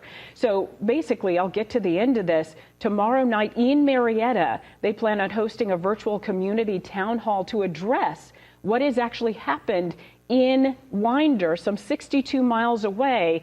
So they hope to talk about school safety and also talking to parents, as another parent, the superintendent plans to, and to have an opportunity to hear from students as well. Again, that virtual town hall taking place from 8:30 to 9 p.m. Again, these are things we will post on our website at atlantanewsfirst.com for you. If you happen to have a child in Marietta City Schools, that's what they are doing there. Certainly in Winder, in Barrow County, the entire community reacting. If we can put that graphic up, because they do plan on having a community event tonight at 7 p.m. It's at Jug Tavern, where the community can come together and grieve. We got information about that a little earlier from the Winder community and the Barrow community that as a result of what's happened at Appalachia Schools today, a lot of people can gather there in the park, Carly, and talk to each other, give another person a hug, ask them how they're doing, whether they were directly or indirectly impacted by this. They want to be able to come together and show support as a community. So if you live in Barrow County, Jug Tavern is where you can be tonight to show your support, or even if you're in a neighboring county, go and show your support. This community has gone through so much in a matter of just a few short hours. And I think when we see images like this, when we hear this happening again, as Marietta City Schools pointed out, it is not only this school affected, it's not only Barrow County that's affected, not even only the state of Georgia. This is a national conversation, and all eyes right now are on Barrow County because parents, grandparents, aunts, uncles, they are looking and resonating with this and wondering, oh my goodness, what about my child? What about my child's school? What about my loved one's school? What's going on there? And unfortunately, these incidences just continue to make us go back to, as you mentioned, the other times in history that we have seen this happen all too often.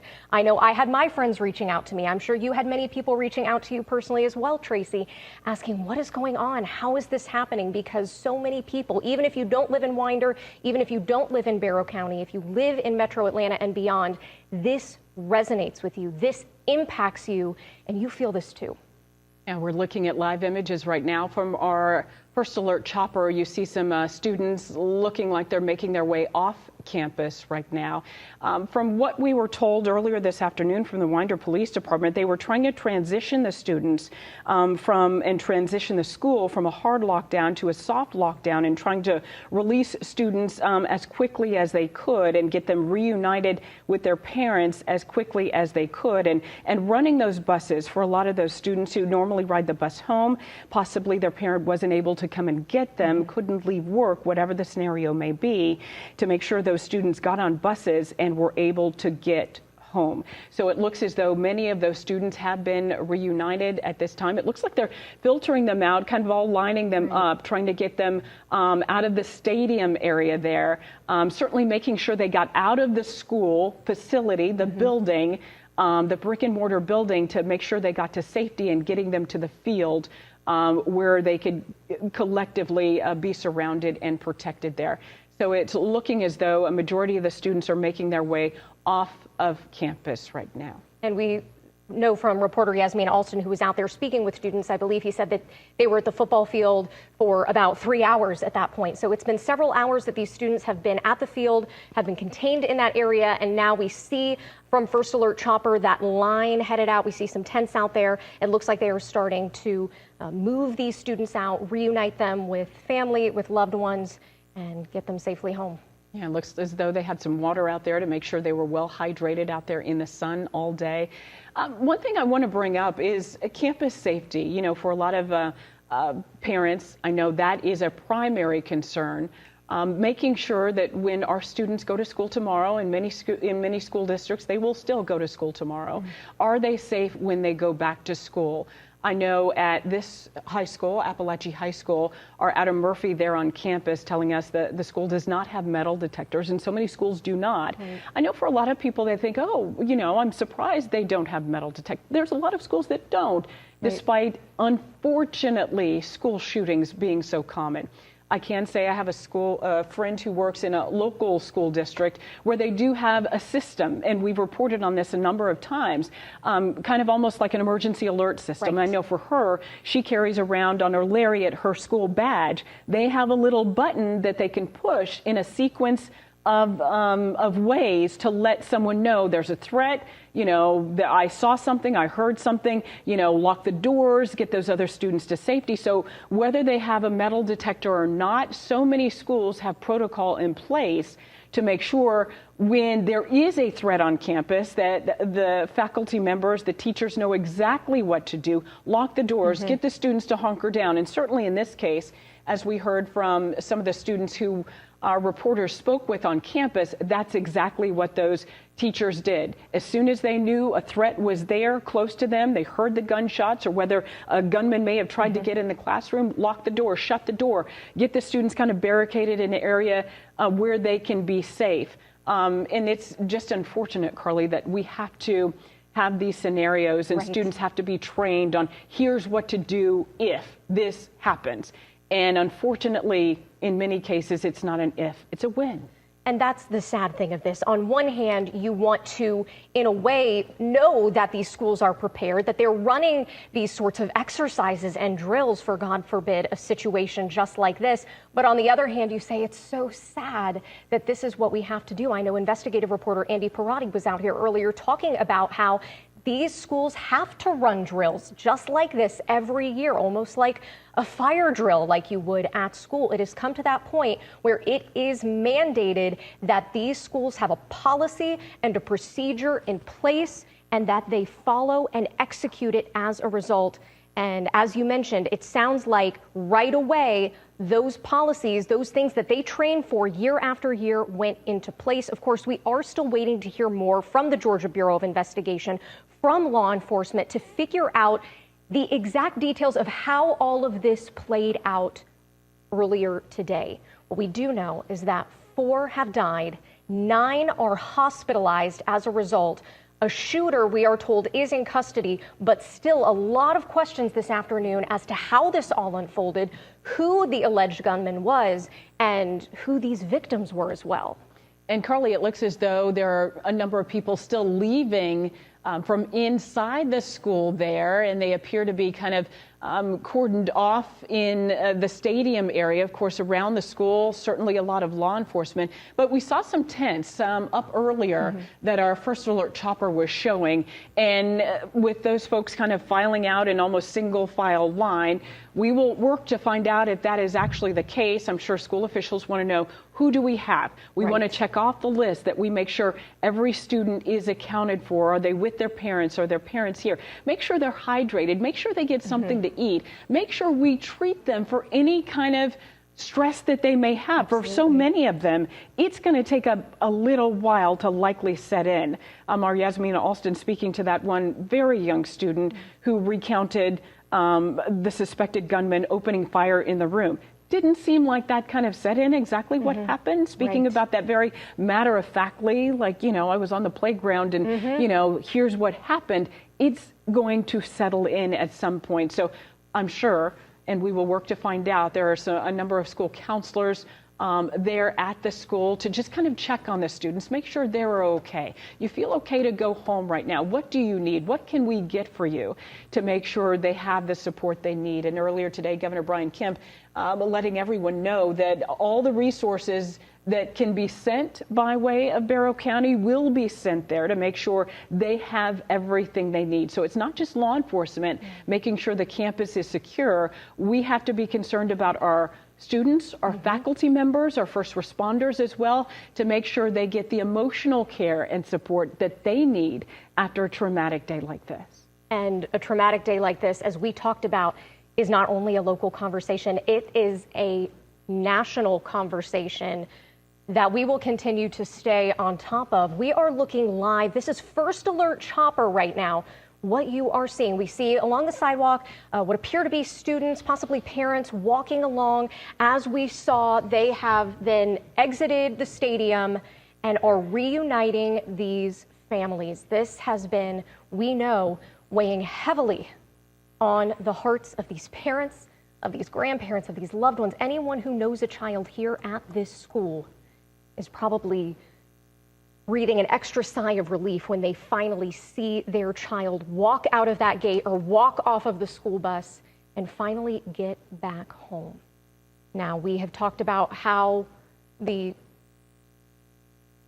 conversation is ongoing. We have boots on the ground right now. We have our anchors, Sean Gables and Blair Miller, out there. They are with, who are you with right now, Sean and Blair?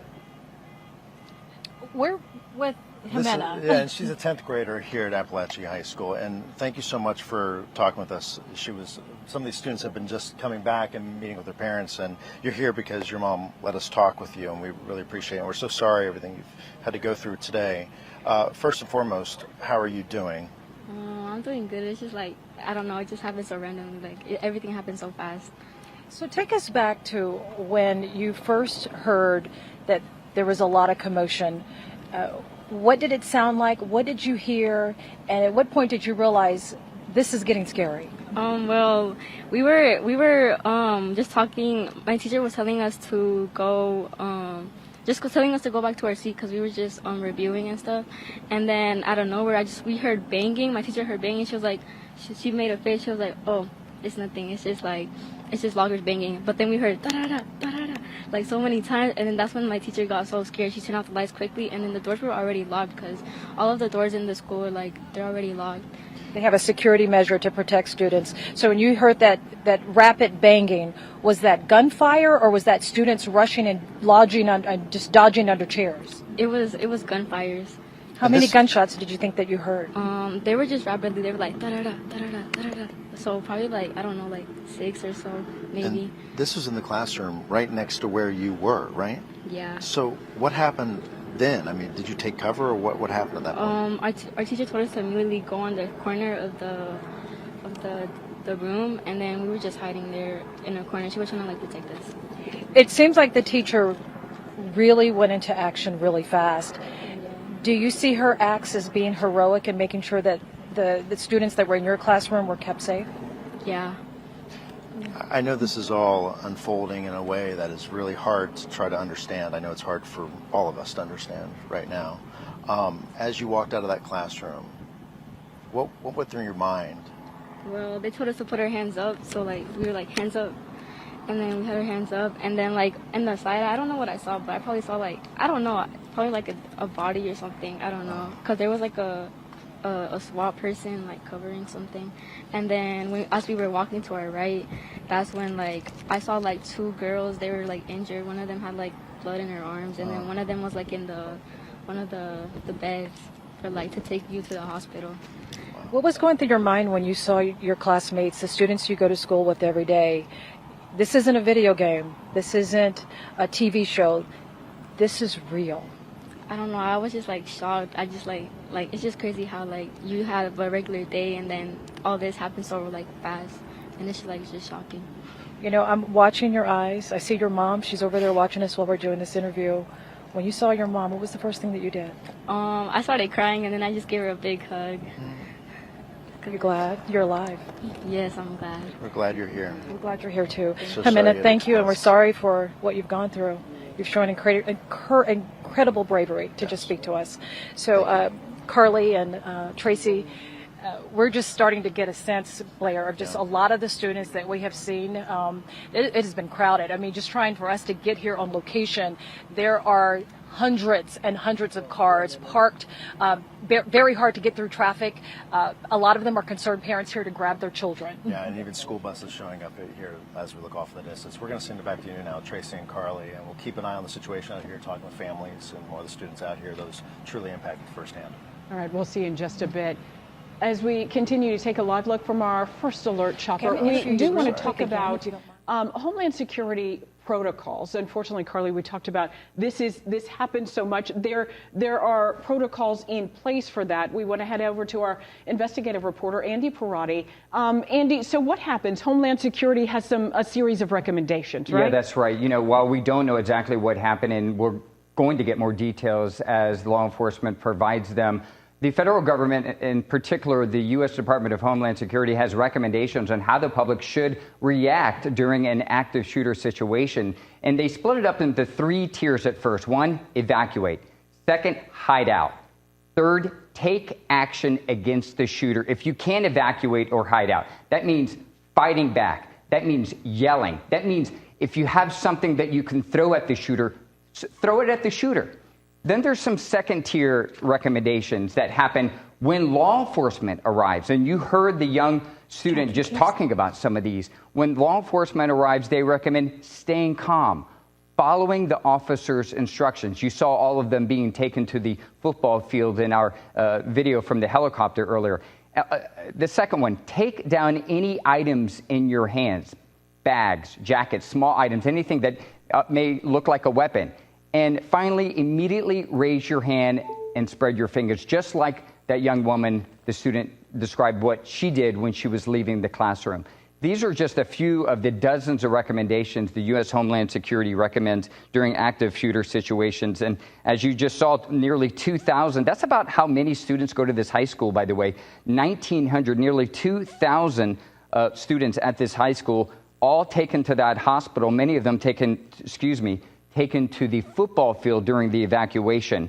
And it could give us, these recommendations that we just outlined, could give us some details of exactly what was happening during the active shooter situation at the school earlier this morning. Ladies. Andy, thank you. What we heard from students that our reporters have been speaking with, they talked about putting their hands up, making sure their hands were shown. They talked about following that. They talked about throwing things in front of the door, barricading the door, trying to secure the classroom as best as possible. And it is exactly those things that these schools have to make an effort to prepare for. And I remember as a reporter covering drills just like this and speaking to the investigators that lead these sorts of drills, that do this kind of training. And it's exactly what Andy said, that you either have to, if you're in a situation where you have to hide, but if you're in a situation where you can fight back, do. And this situation certainly unfolding as the day goes on. Earlier this afternoon, we heard from the Barrow County Sheriff's Office, Sheriff Judd Smith, confirming really what we all knew was the case here, that an evil thing had happened at the school. Right now, that investigation, he says, is fluid. They gave an update a little earlier this afternoon. We do expect to hear from them within the next half an hour or so as they have gathered more details. Again, a number of law enforcement officials are there, GBI, FBI, ATF as well, I believe, and also Sheriff's Office deputies from across the metro area, as well as local police officials too. And certainly our thoughts, our prayers are with the families there at Appalachia High School. And if you would like to come out and help support that community, there will be an opportunity to do so at Jug Tavern tonight at 7 p.m., where the community can gather together, join together, and grieve the loss of 4 lives today. We are still working to learn more information. Atlanta News First starts now. Atlanta News First starts now with breaking news. And our breaking news coverage continues now live here on the ground in Winder and Barrow County, where there has been a school shooting. The latest information we are getting is that 4 people have been killed. 9 others are in the hospital. We do know, Sean, that suspect is in custody, but the impact this is having on this community is far and deep, and it is hitting so very hard right now. You know, we, on our way here, we're just getting a sense of just the scope of a very small community about 60 miles northeast of Atlanta, and there are cars just lined up by the hundreds, blocking roads, very difficult to get through, parents just doing whatever they can to come and make sure that their child is okay and come and get them. We just spoke to eyewitnesses, a sophomore. Her name was Zamina at Appalachia High School, and her mother, she allowed us to speak to her. Her mother, too nervous to speak on TV, but said that this is the worst day of her life, that she worked a couple of blocks away from Appalachia High School. When she saw what had happened on social media first, and she immediately called 911. And to give you some perspective, the demand on emergency personnel responding to this, she called 911 and her call was dropped. So she took off and came straight to the school. Fortunately, her daughter is okay. She spoke to us, and just the details. It's so powerful. She was in a classroom right next to where some of the gunfire started, and they immediately took cover. One thing that stood out to me, she said as the students started to take cover there, they started texting their families, and she texted her mother saying, "I love you." You know, and it's interesting that when I heard her say that, because there's so many schools that are adopting these brand new policies where they are banning students and confiscating their phones away, not allowing them to have phones. And I'm a parent, and you want your kids to focus and have their education, but her cell phone, she says she attributed it to being able to give her mother a last message. She was right next to the shooting in the next classroom over. The teacher, she said the doors automatically locked. The teacher turned the lights off, told all the students to gather in a corner. And the students, including Zamina, said they were texting their parents and their families saying we may not make it out alive. It's so scary. I mean, my heart. I know, it breaks hearing that. And she described walking out of that classroom and seeing people with injuries on their arms. She thought she saw a body. And you think this is a sophomore in high school? The fact that they have to see this is truly heartbreaking. It is a domestic war zone, and what we're seeing here is a heavy police presence. There's choppers flying above the air. We do know that the suspect has been apprehended, but far-reaching here. This story is far from over, and so many chapters to unfold. So many questions, and we know that one of the victims was flown to Grady Memorial Hospital in Atlanta, and our coverage continues now with our colleague Patrick Quinn, who's there outside Grady. Patrick. Blair, as you mentioned, according to the GBI, 4 people were killed as part of this active shooter situation where you are in Winder. 9 others were rushed to area hospitals, and we do know that one of those taken to the hospital was taken here to Grady Memorial Hospital. I just checked in with hospital officials. They're not able to give us a status update. They confirmed they were brought here at 12:53 this afternoon. So here we are roughly 2 hours later, and as we know, trauma surgeons inside, these are some of the best in the region. This is a level 1 trauma center. They certainly are likely hard at work to ensure the best case scenario for this gunshot victim. We're not sure if this was a student, a staff member, a teacher. We're trying to learn more about this victim here in downtown Atlanta. And again, I was able to confirm with the hospital spokesperson that as of now, they have just received one of those gunshot victims. 8 others went to different hospitals across the region. So while the heart of this incident happened in Winder, much of the state is feeling the impacts of it today. And we heard earlier about how different school districts across the region are reacting to this shooting. Marietta City Schools, they weighed in. Also, Atlanta Public Schools here in Atlanta. Atlanta Mayor Andre Dickens said he's been in touch with Atlanta Police Chief Darren Shearbaum to ensure that extra patrols are going to area schools here in Atlanta just as a point of precaution, just to ensure that any student who is back at school today, they just see maybe an officer and just can feel maybe a sense of safety, as the rest of the state is certainly reckoning with the tragedy that's happening in Barrow County right now. I do just want to highlight once more again here at Grady, 1 gunshot victim taken here. We are not sure of their status at this point. A lot of us are waiting right outside the entrance here at Grady for any update from a hospital official. As soon as we get it, we will pass that information on to you. Blair, Sean. Patrick, thank you so much. And we've been seeing parents be reunited with their children who are students here at Appalachian High School, and some of the students have been released from the school. But Sean, as you know, when there's a situation like this, information can run quickly and be inaccurate here on these campuses when there's something like this. It's a very fluid situation. We are hearing unconfirmed reports of a lot of different things that we're not going to share until we are able to vet and verify. We know that the school district is going, along with law enforcement, is going to hold a press conference in about 30 minutes. That's where we have Adam Murphy. Adam, you are there right now awaiting this press conference. What is the latest that you're hearing so far? Well, good afternoon, Sean and Blair. Yes, we're here in the media staging area, which is on school grounds, and we anticipate in about 25 minutes that Barrow County Sheriff Judd Smith will give us an update. We had a news conference earlier this afternoon with very limited information.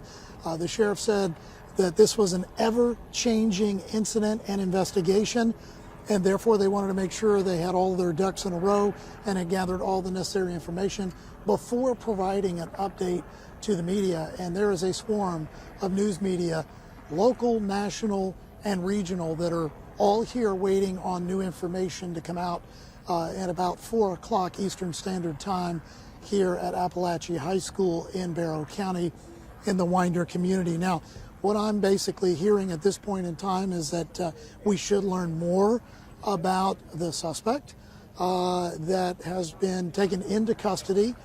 There are a lot of rumors and different pieces of information floating around about the age and whether this person was a student. We're going to hopefully learn more about that.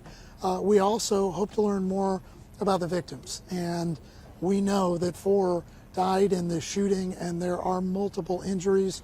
So there's a lot of information to come and to eventually be released. So we hope to learn that. Another thing we're hoping to find out, too, as I mentioned earlier, I was informed by some of the students that attend the school that there are no metal detectors here, and maybe not at any of the schools in Barrow County.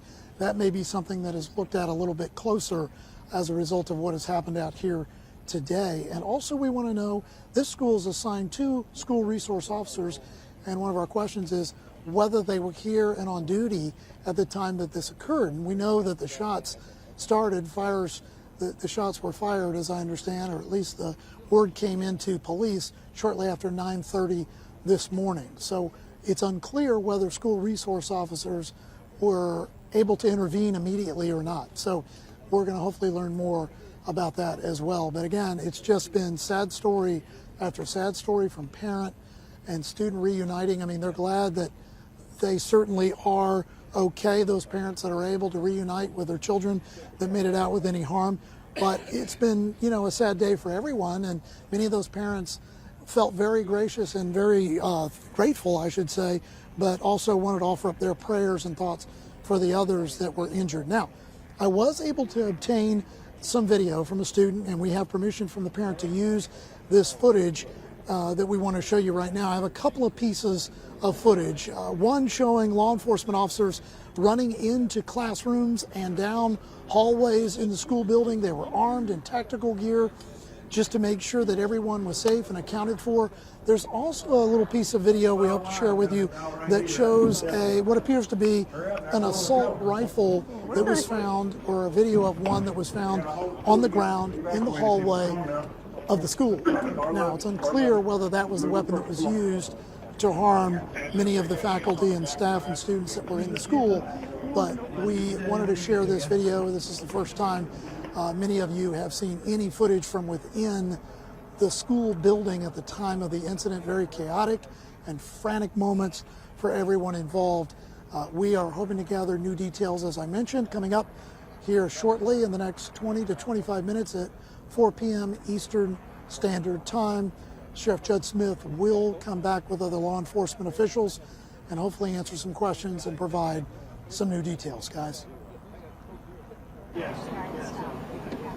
Adam, thank you so much. And, when something like this happens, this is a small community, about 20,000 people or so live here in Winder, and about 1,900 students go to this school. And so you have people here wondering, how did this happen here? But the national question becomes, how did this happen again? And, you know, it's interesting you mentioned that because you don't want to insert politics into this, but obviously whenever you have a school shooting, gun control issues are one of the major platforms as we enter into election 2024 in November. We just got a statement from the Reverend Raphael Warnock, who's a senator here in Georgia, and his exact quote is, "At least 4 dead, 30 injured, only weeks into the new school year. My heart breaks for the families of the victims." Appalachia High School and every student, the entire Winder.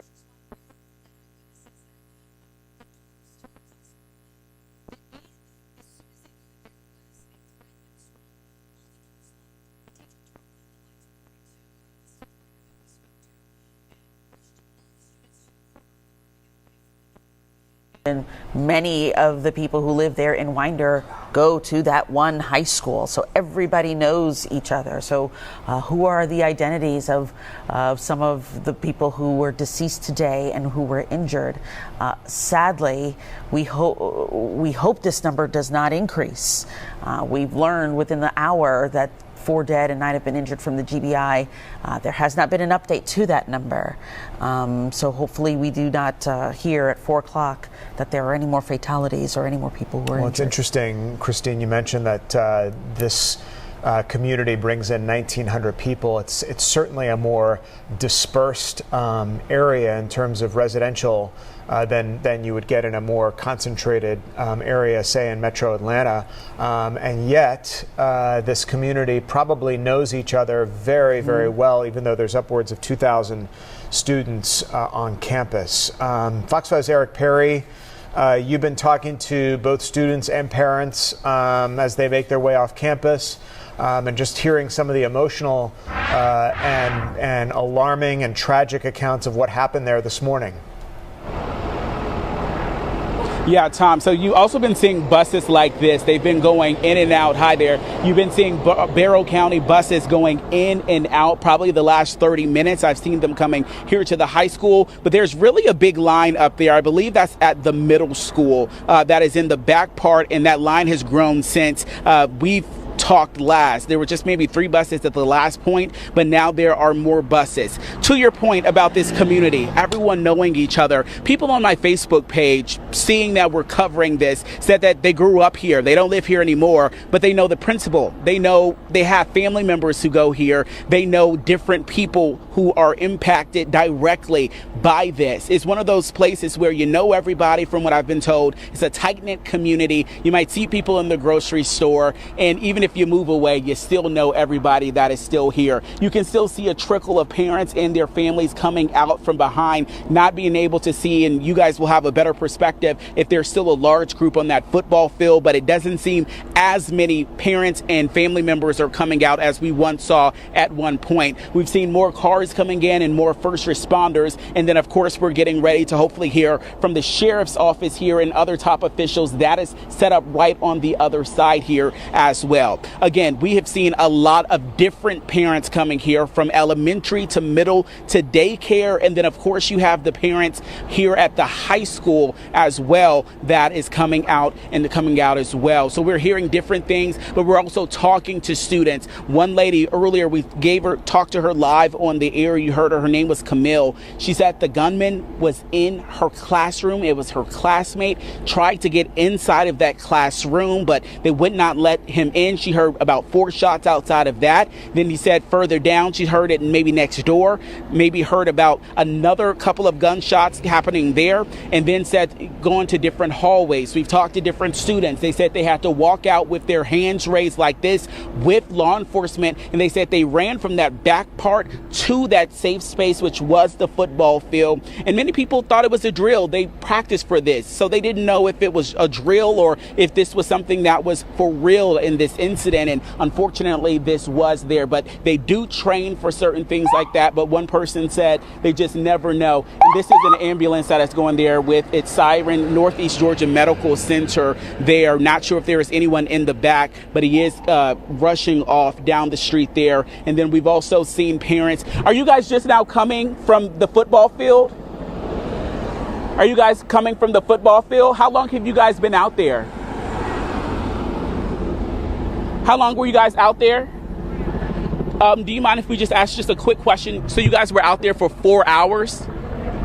Are we on the news? We are on the news. This is live. How long have you guys been out there? I know you guys have had a long day. I got out to school at like 11-ish because it happened during second period, so it was like 10:30, 10:20-ish. We've seen tents back there. What are the different? Are there grief counselors? Yes, there's grief counselors, and they're interrogating students that might have heard or seen something. How are you processing all of this, family? This is a lot to go through. How are you processing this? I'm trying to process it. It hasn't clicked yet, but I don't wish this on any parent in any country, anywhere. I felt my life flash before my eyes, literally.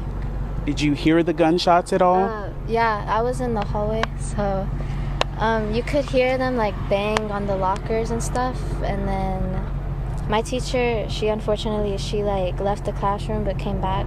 But she had like fallen, something happened, and she screamed at us. And we were in a science classroom, so there's lab tables, so we all like book it for the lab tables. She closed the door, turns off the lights, and you could hear them rattle the door. And then a couple. Them as in the gunmen or police? So, well, it had just police. I didn't hear police shouting until like 5 minutes later, 10 minutes later, because we heard the sirens first, and then like a couple moments later, you heard like police, sheriff, and then you could hear like before the police arrived, it was like it didn't sound like a gun, but it sounded like I was saying like a metal trash can, like going, and you could hear the kids screaming down my hallway. And then you heard more like of like hitting the lockers and stuff. And then eventually the police came, and walking out, you could see like what had happened. And then they took us all to the football field. What grade are you in? I'm in 10th grade. Alrighty. Thank you guys so much. I know it has been a very, very long day for you guys. You guys have been listening to people who've been out on the football field for about 4 hours, Tom, Christine. They're still trying to process it. I think it's still haven't really sunken in what it is, but there are a lot of grateful parents, but they're also thinking about those 4 people who did not survive this. I'll toss it back to you guys. Just remarkable, Eric. Thanks for that live report, how composed these kids are. She had a smile on her face, after hearing all this. One kid was listening to his AirPods and said, yeah, I heard some popping in the background, but I don't know if it's just the world and the age we live in now where the shock value of something like this, or perhaps these kids might still be in shock. Yeah, sure. After something like this happens. But you hear about it so much, they tend to be numb to some, hearing about yet another pretty incident. Remarkable eyewitness accounts. We do have some update on patients. Just want to pass some of that along to you.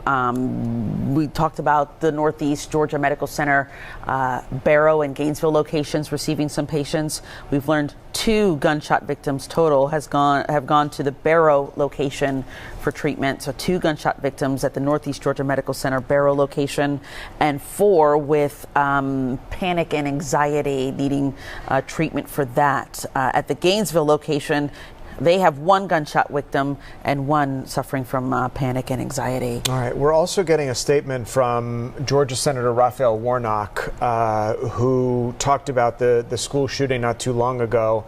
The statement he posted on X saying that the senator's heart is broken for the families of the victims at Appalachia High School and every student, and that he goes on to say that the entire Winder community is in his prayers. But he says we can't pray only with our lips. We must pray by taking action, and expressing his thoughts and prayers and condolences for the victims and all of those who were affected by the shooting this morning. Yeah, and again, in the next 10 or so minutes, we will get an update from law enforcement from the Barrow County Sheriff's Office, who said they would come back to the microphones to release more information. Obviously, a heightened public interest on what is happening here in the small community of Winder. This story at this point making national headlines and really reverberating around the world, as we've been seeing some Facebook comments from people all over expressing their prayers and condolences for this small little community along Highway 316 here in Georgia, just outside of Atlanta. And we heard from President Biden earlier today, Vice President Kamala Harris up in New Hampshire speaking. We brought you her remarks live.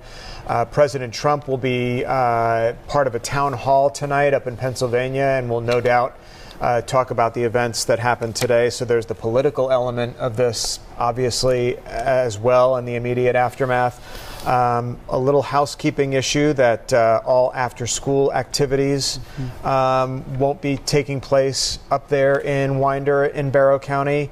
And there are prayer vigils happening at some local churches in the surrounding community as well. Yeah, not surprising to see, again, the community really coming together. We showed that young man with 2 cases of water, literally walking, 20 pounds of water, right? 30 pounds of water in each arm to get to the people who need it there on campus. There is still a huge law enforcement presence there at Apalachee High School. When this first happened, traffic was backed up for miles leading into the high school. It was taking some time for parents to be able to drive to the high school. At one point, they just parked their vehicles and literally started walking to the school so they can get to their students. So as we see students dispersing now from the campus, the law enforcement presence is certainly still there. This is now a crime scene inside the hallways and the classrooms there at Apalachee High School. We talked about the after-school activities being canceled. I would imagine school's going to be canceled for the next several days as they try to continue this criminal investigation. One suspect is in custody, so that person's going to be critical to helping piece together what the motive is and why this happened. And you got to imagine investigators are already at this person's house gathering evidence as well if they happen to live in the surrounding community. Fox 5's Brittany Edney has been in front of the school talking to parents and students, giving us some harrowing accounts of what happened inside. Brittany, I know from my reporting down in Parkland, Florida, and the tragic and unfortunate circumstances that happened there on a much larger scale, that school was eventually demolished. We know that there are at least 4 fatalities in the buildings of this school as well. We don't know what will happen in the days and weeks ahead or where the forensics investigation goes. This is now obviously going to be a memorial site as well. Yeah, Tom, something that you just spoke about that I want to kind of build on top of is you're talking about this forensic investigation. One thing I do want to show you over here behind me where the flag is, just underneath it, more towards the right side of the school, you can see probably about a dozen or so porta potties set up and then all the law enforcement vehicles surrounding it. I mean, they are planning to be here for the long haul. OK, so, how long it's going to take them to process the scene. You speak to all the witnesses, write down all of those accounts, gather all of that evidence. You're talking about a long investigation, and they have already brought those porta potties out here and have set up different areas and command centers to prepare for that investigation.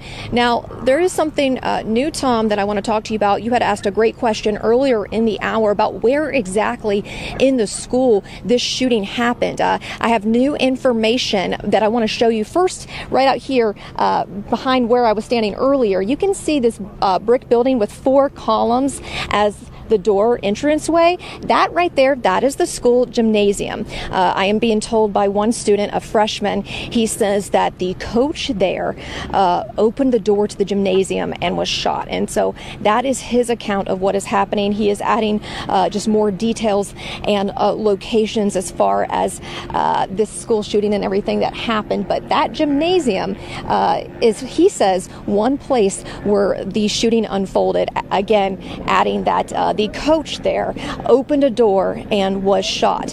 Again, no official confirmation on that. This is all information that we are gathering from students as they are bravely speaking with us and sharing what happened.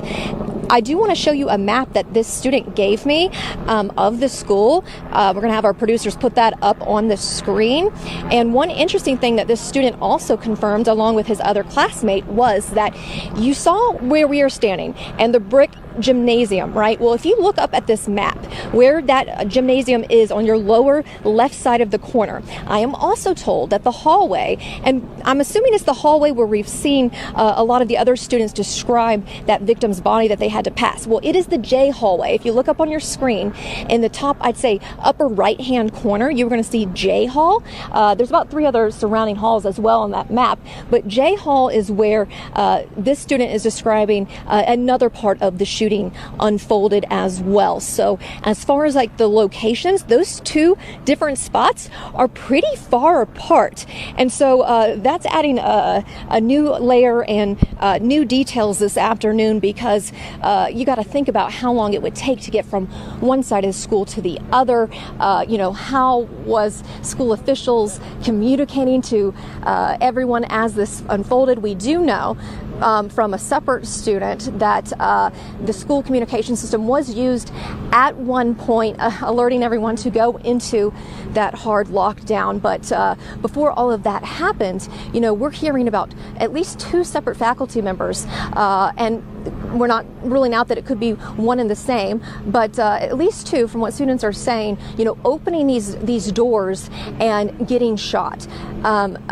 Again, you have to really understand in this situation where it is very fluid, a lot of information coming out at one time, and we still haven't heard a lot from officials. So we're just giving to you the firsthand accounts that these students have experienced, but it really paints a different picture of just how much of this school and different parts of it was impacted, and how many students likely had to pass through that J hallway, out past where the gymnasium is as well, and saw these bodies laying there. That's a very graphic thing for these young folks to have to experience and see, even if they weren't there firsthand when the violence happened. A lot of them, from what students are describing, if it is this wide location between those 2 separate parts of the building, I mean, they're going to have to go through those different hallways in order to get out. So there's a lot of exposure. And one thing I really want to hear from the school district is what kind of resources long term are these students going to have, because right now they have been bravely and just shockingly been very calm in describing some of the violence and the horror that they witnessed. But once they have time to have that adrenaline kind of settle down, get back home, have those tough emotional conversations with parents, what's going to be some of the long-term impact on these young kids who experienced this massive shooting. And so definitely something that we want to see from the school. And kind of, Tom, what you mentioned earlier, what would the school's future look like, and what kind of changes could possibly come down the pipe as far as security, right? Multiple students confirmed to me that there are no metal detectors on campus. And so what kind of long-term changes to the school, and what kind of help could these kids be getting after experiencing everything today? Tom, Christine?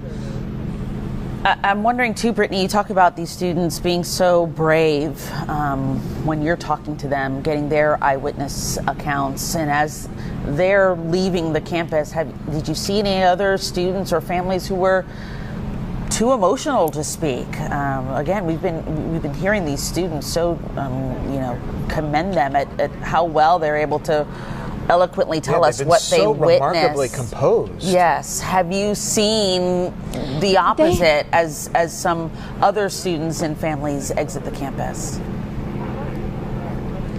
I really just want to hit home the fact, again, the composure, Christine, as you just mentioned, of these young kids. I mean, they are openly and they are eagerly wanting to share what happened. This was their school. This was their classmates, their teachers, a favorite math teacher of one girl. And she spoke so eloquently, so detailed, really gave a firsthand account of what happened. And you have to remember, these are 9th graders, 10th graders, some 11th. I haven't even spoken with a high school senior today. A lot of them are the younger class that have described what happened. And now the sophomore that I just spoke to said, the section of the school where that J hallway is impacted a lot of the 9th graders. So you're talking about the youngest kids in the school, likely either experiencing the shooting or again having to go down the hallway. But they are speaking with us. And right now, again, after this just happened, very calmly. And, when we approach folks on a story like this and ask if you want to share what happened and speak with us, it can be met with different reactions. And one thing that we always do is approach it in a respectful way and make sure we make these young folks feel comfortable and also get parental consent for those interviews. But all of these kids, they've looked to the parents, and the parents said, yeah, go ahead. And they have wanted to speak to to the press. They want everyone to know what happened. They want the word to get out and this story to be shared. So they have all really given just such detailed accounts of what happened and just bravely shared the details of what they heard, what they saw, and like what their experience right now. Yeah, we're going to hear a lot of stories, no doubt, of heroism and bravery in the aftermath of what happened today. Brittany, thanks. And as we mentioned, the closeness that some of these students have with teachers and faculty, as we look at live pictures from Skyfox 5 of the staging area of the news conference, which we're expecting here, now reported to happen at 4:30 today. From state and local officials, the camera crews are gathering, anticipating some updated information in the aftermath of today's school shooting up in Barrow County. Yeah, Sheriff Judd Smith did speak at the microphone earlier this afternoon and prefaced that press conference by saying he's not going to give out a lot of information at that moment. That was a few hours ago at this point, maybe around the 1 o'clock hour, saying that they still want to do their investigative process, and preface that press conference by saying he's not going to give out a lot of information at that moment. That was a few hours ago at this point, maybe around the 1 o'clock hour, saying that they still want to do their investigative process, take the necessary steps to make sure the next time they come to the microphone, which again, as Tom said, is now going to be happening at 4:30, they're going to be able to give you, the public, the media, details about what happened here. Since that time,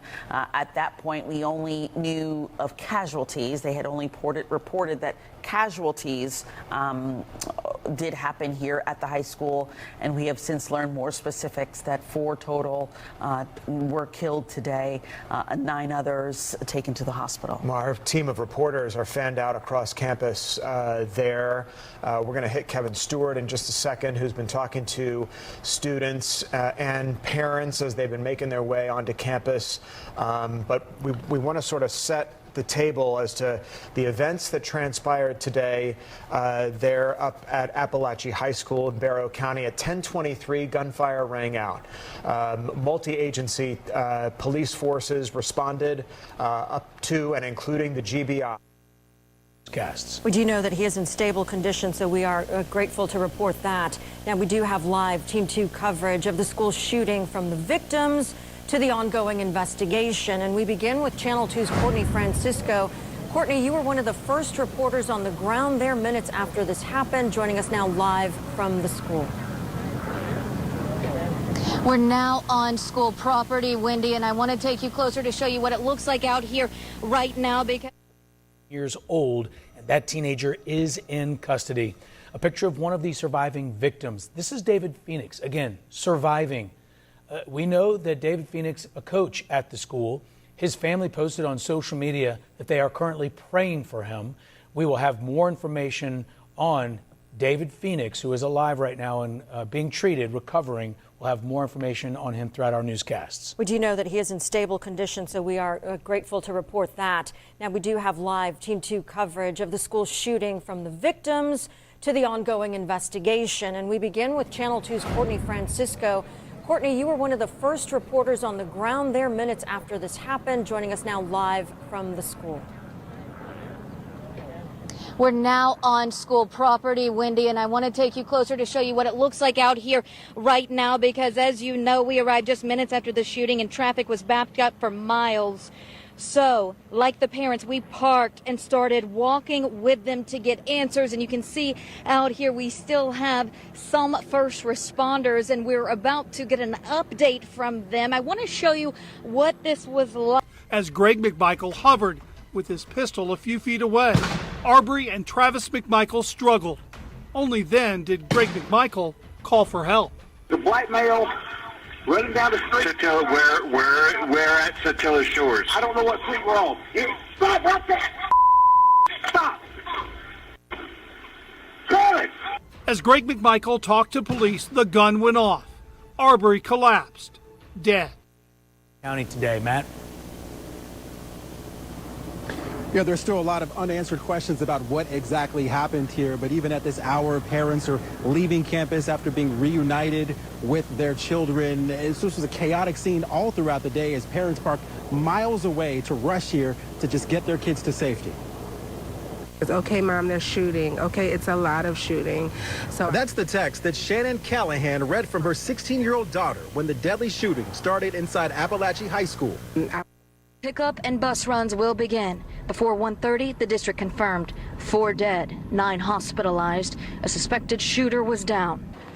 I just want to get to him. And we do know now that the suspected shooter is alive. We expect to get an update on the other people involved in this. And we talked to parents, we talked to students. They described what they heard and saw inside the school building. I'll bring you that in the next hour. Reporting live from Appalachia High School, Courtney Francisco, Channel 2 Action News. And it's just tough to hear the desperation and fear among people. Courtney, thank you. Channel 2's Matt Johnson continues our live Team 2 coverage in Barrow County today. Matt? Yeah, there's still a lot of unanswered questions about what exactly happened here, but even at this hour, parents are leaving campus after being reunited with their children. This was a chaotic scene all throughout the day as parents parked miles away to rush here to just get their kids to safety.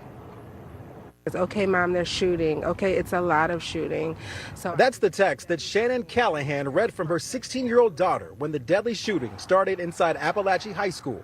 I was texting her, but then she stopped texting me back, and it really traumatized me. I was so scared. She was one of the hundreds of parents who rushed to the Barrow County campus at around 10:30 Wednesday morning. The worst experience ever is to know that your child is in the line of fire and you can't get to him. She reunited with her daughter hours later. And I thank God for keeping my child safe. Parents parked wherever they could for miles as they ran to get their students. We didn't think this would ever happen here. Vanessa Hodge says she raced to the school when her son told her the shooting happened just outside his classroom. Their classroom was the next target for them to come in and shoot. She says she gave her son a giant hug, then said a prayer for the 4 families of the victims killed.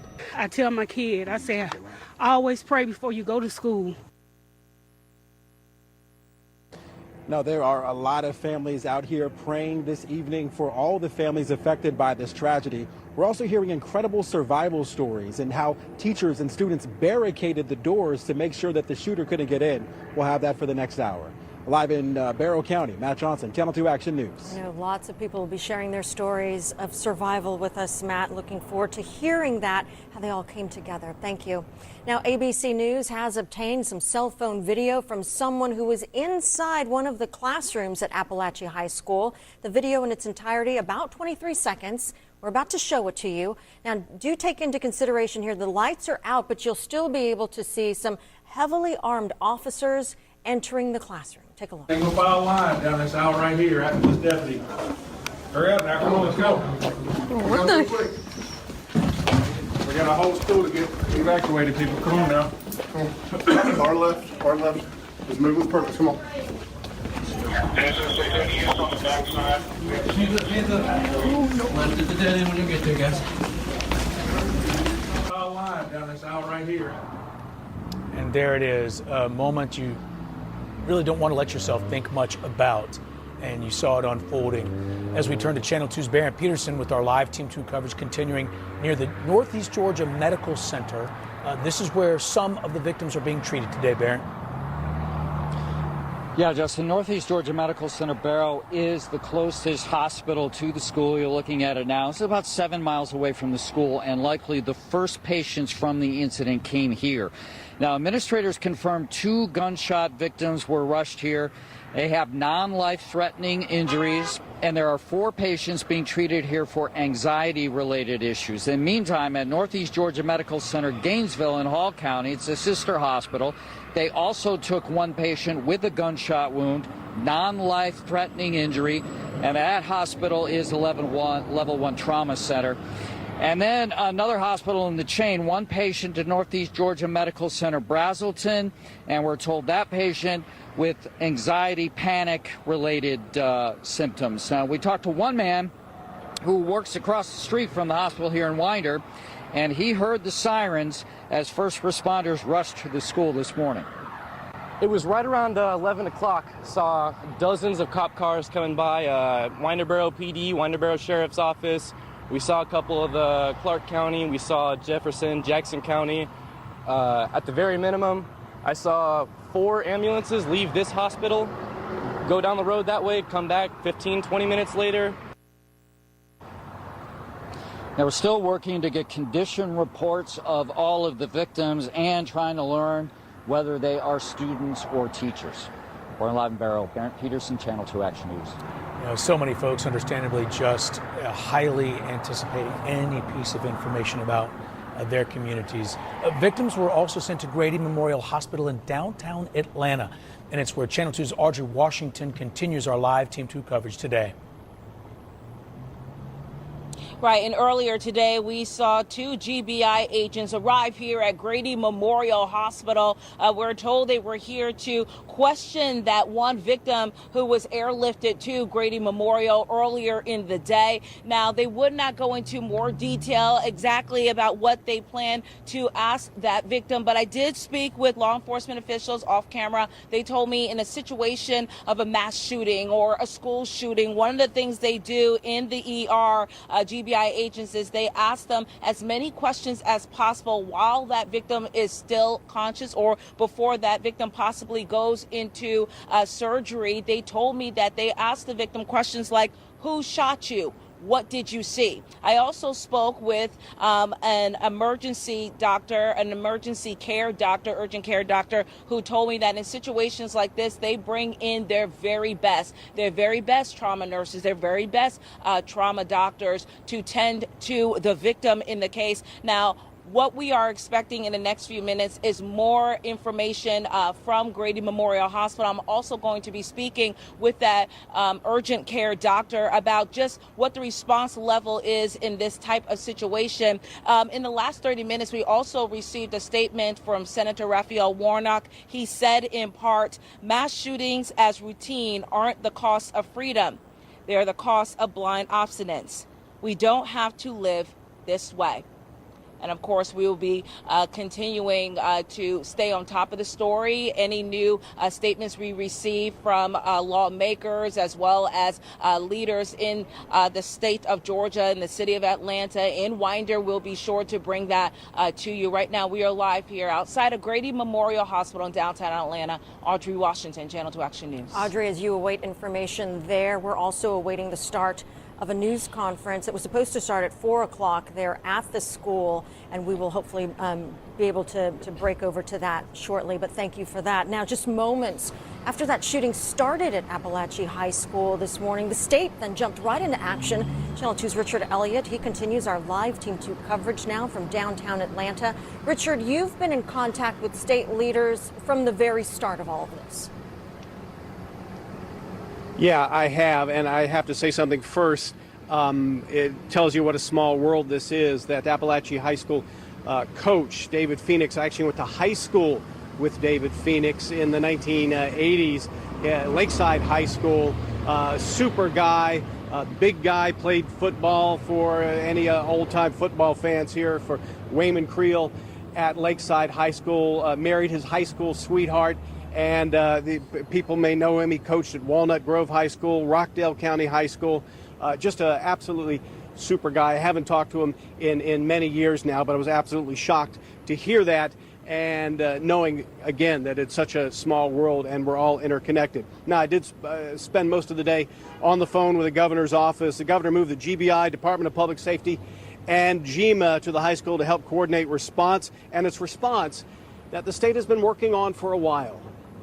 After learning about the shootings at Appalachian High School, Governor Brian Kemp took action to move resources to Barrow County. Quote, I have directed all available state resources to respond to the incident at Appalachian High School and urge all Georgians to join my family in praying for the safety of those in our classrooms, both in Barrow County and across the state. Early recognition, early detection. Just 4 months ago, I sat down with GEMA Director Chris Stallings and Georgia School Superintendent Richard Woods to talk about school safety. They host a school safety conference every year, a chance for school resource officers and state officials to talk about when the worst case scenario becomes tragically real.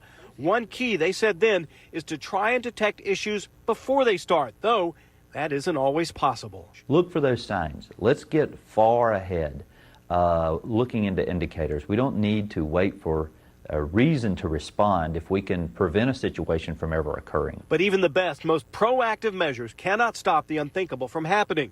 Superintendent Woods told me then they have to be ready to respond when it does. I mean, we have to be proactive. So we're hoping, how do we prevent something from happening? But, should something take place, we've got to be ready for that scenario as well.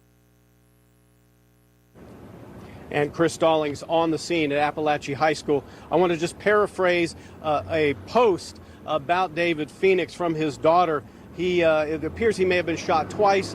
He arrived at the hospital alert and awake. He got out of surgery and is stable. That is very, very good news.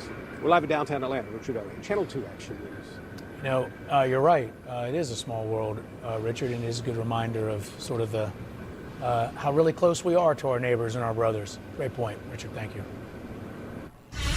And we are waiting on police to hold a news conference on the shooting at Appalachia High School in Barrow County, giving you a live look here where law enforcement is expected to speak now at 4:30 this afternoon. So in just about 15 minutes or so, again, 4 people are dead, 9 people are hurt. Stay with us. We are staying at the school as we wait on that update from police.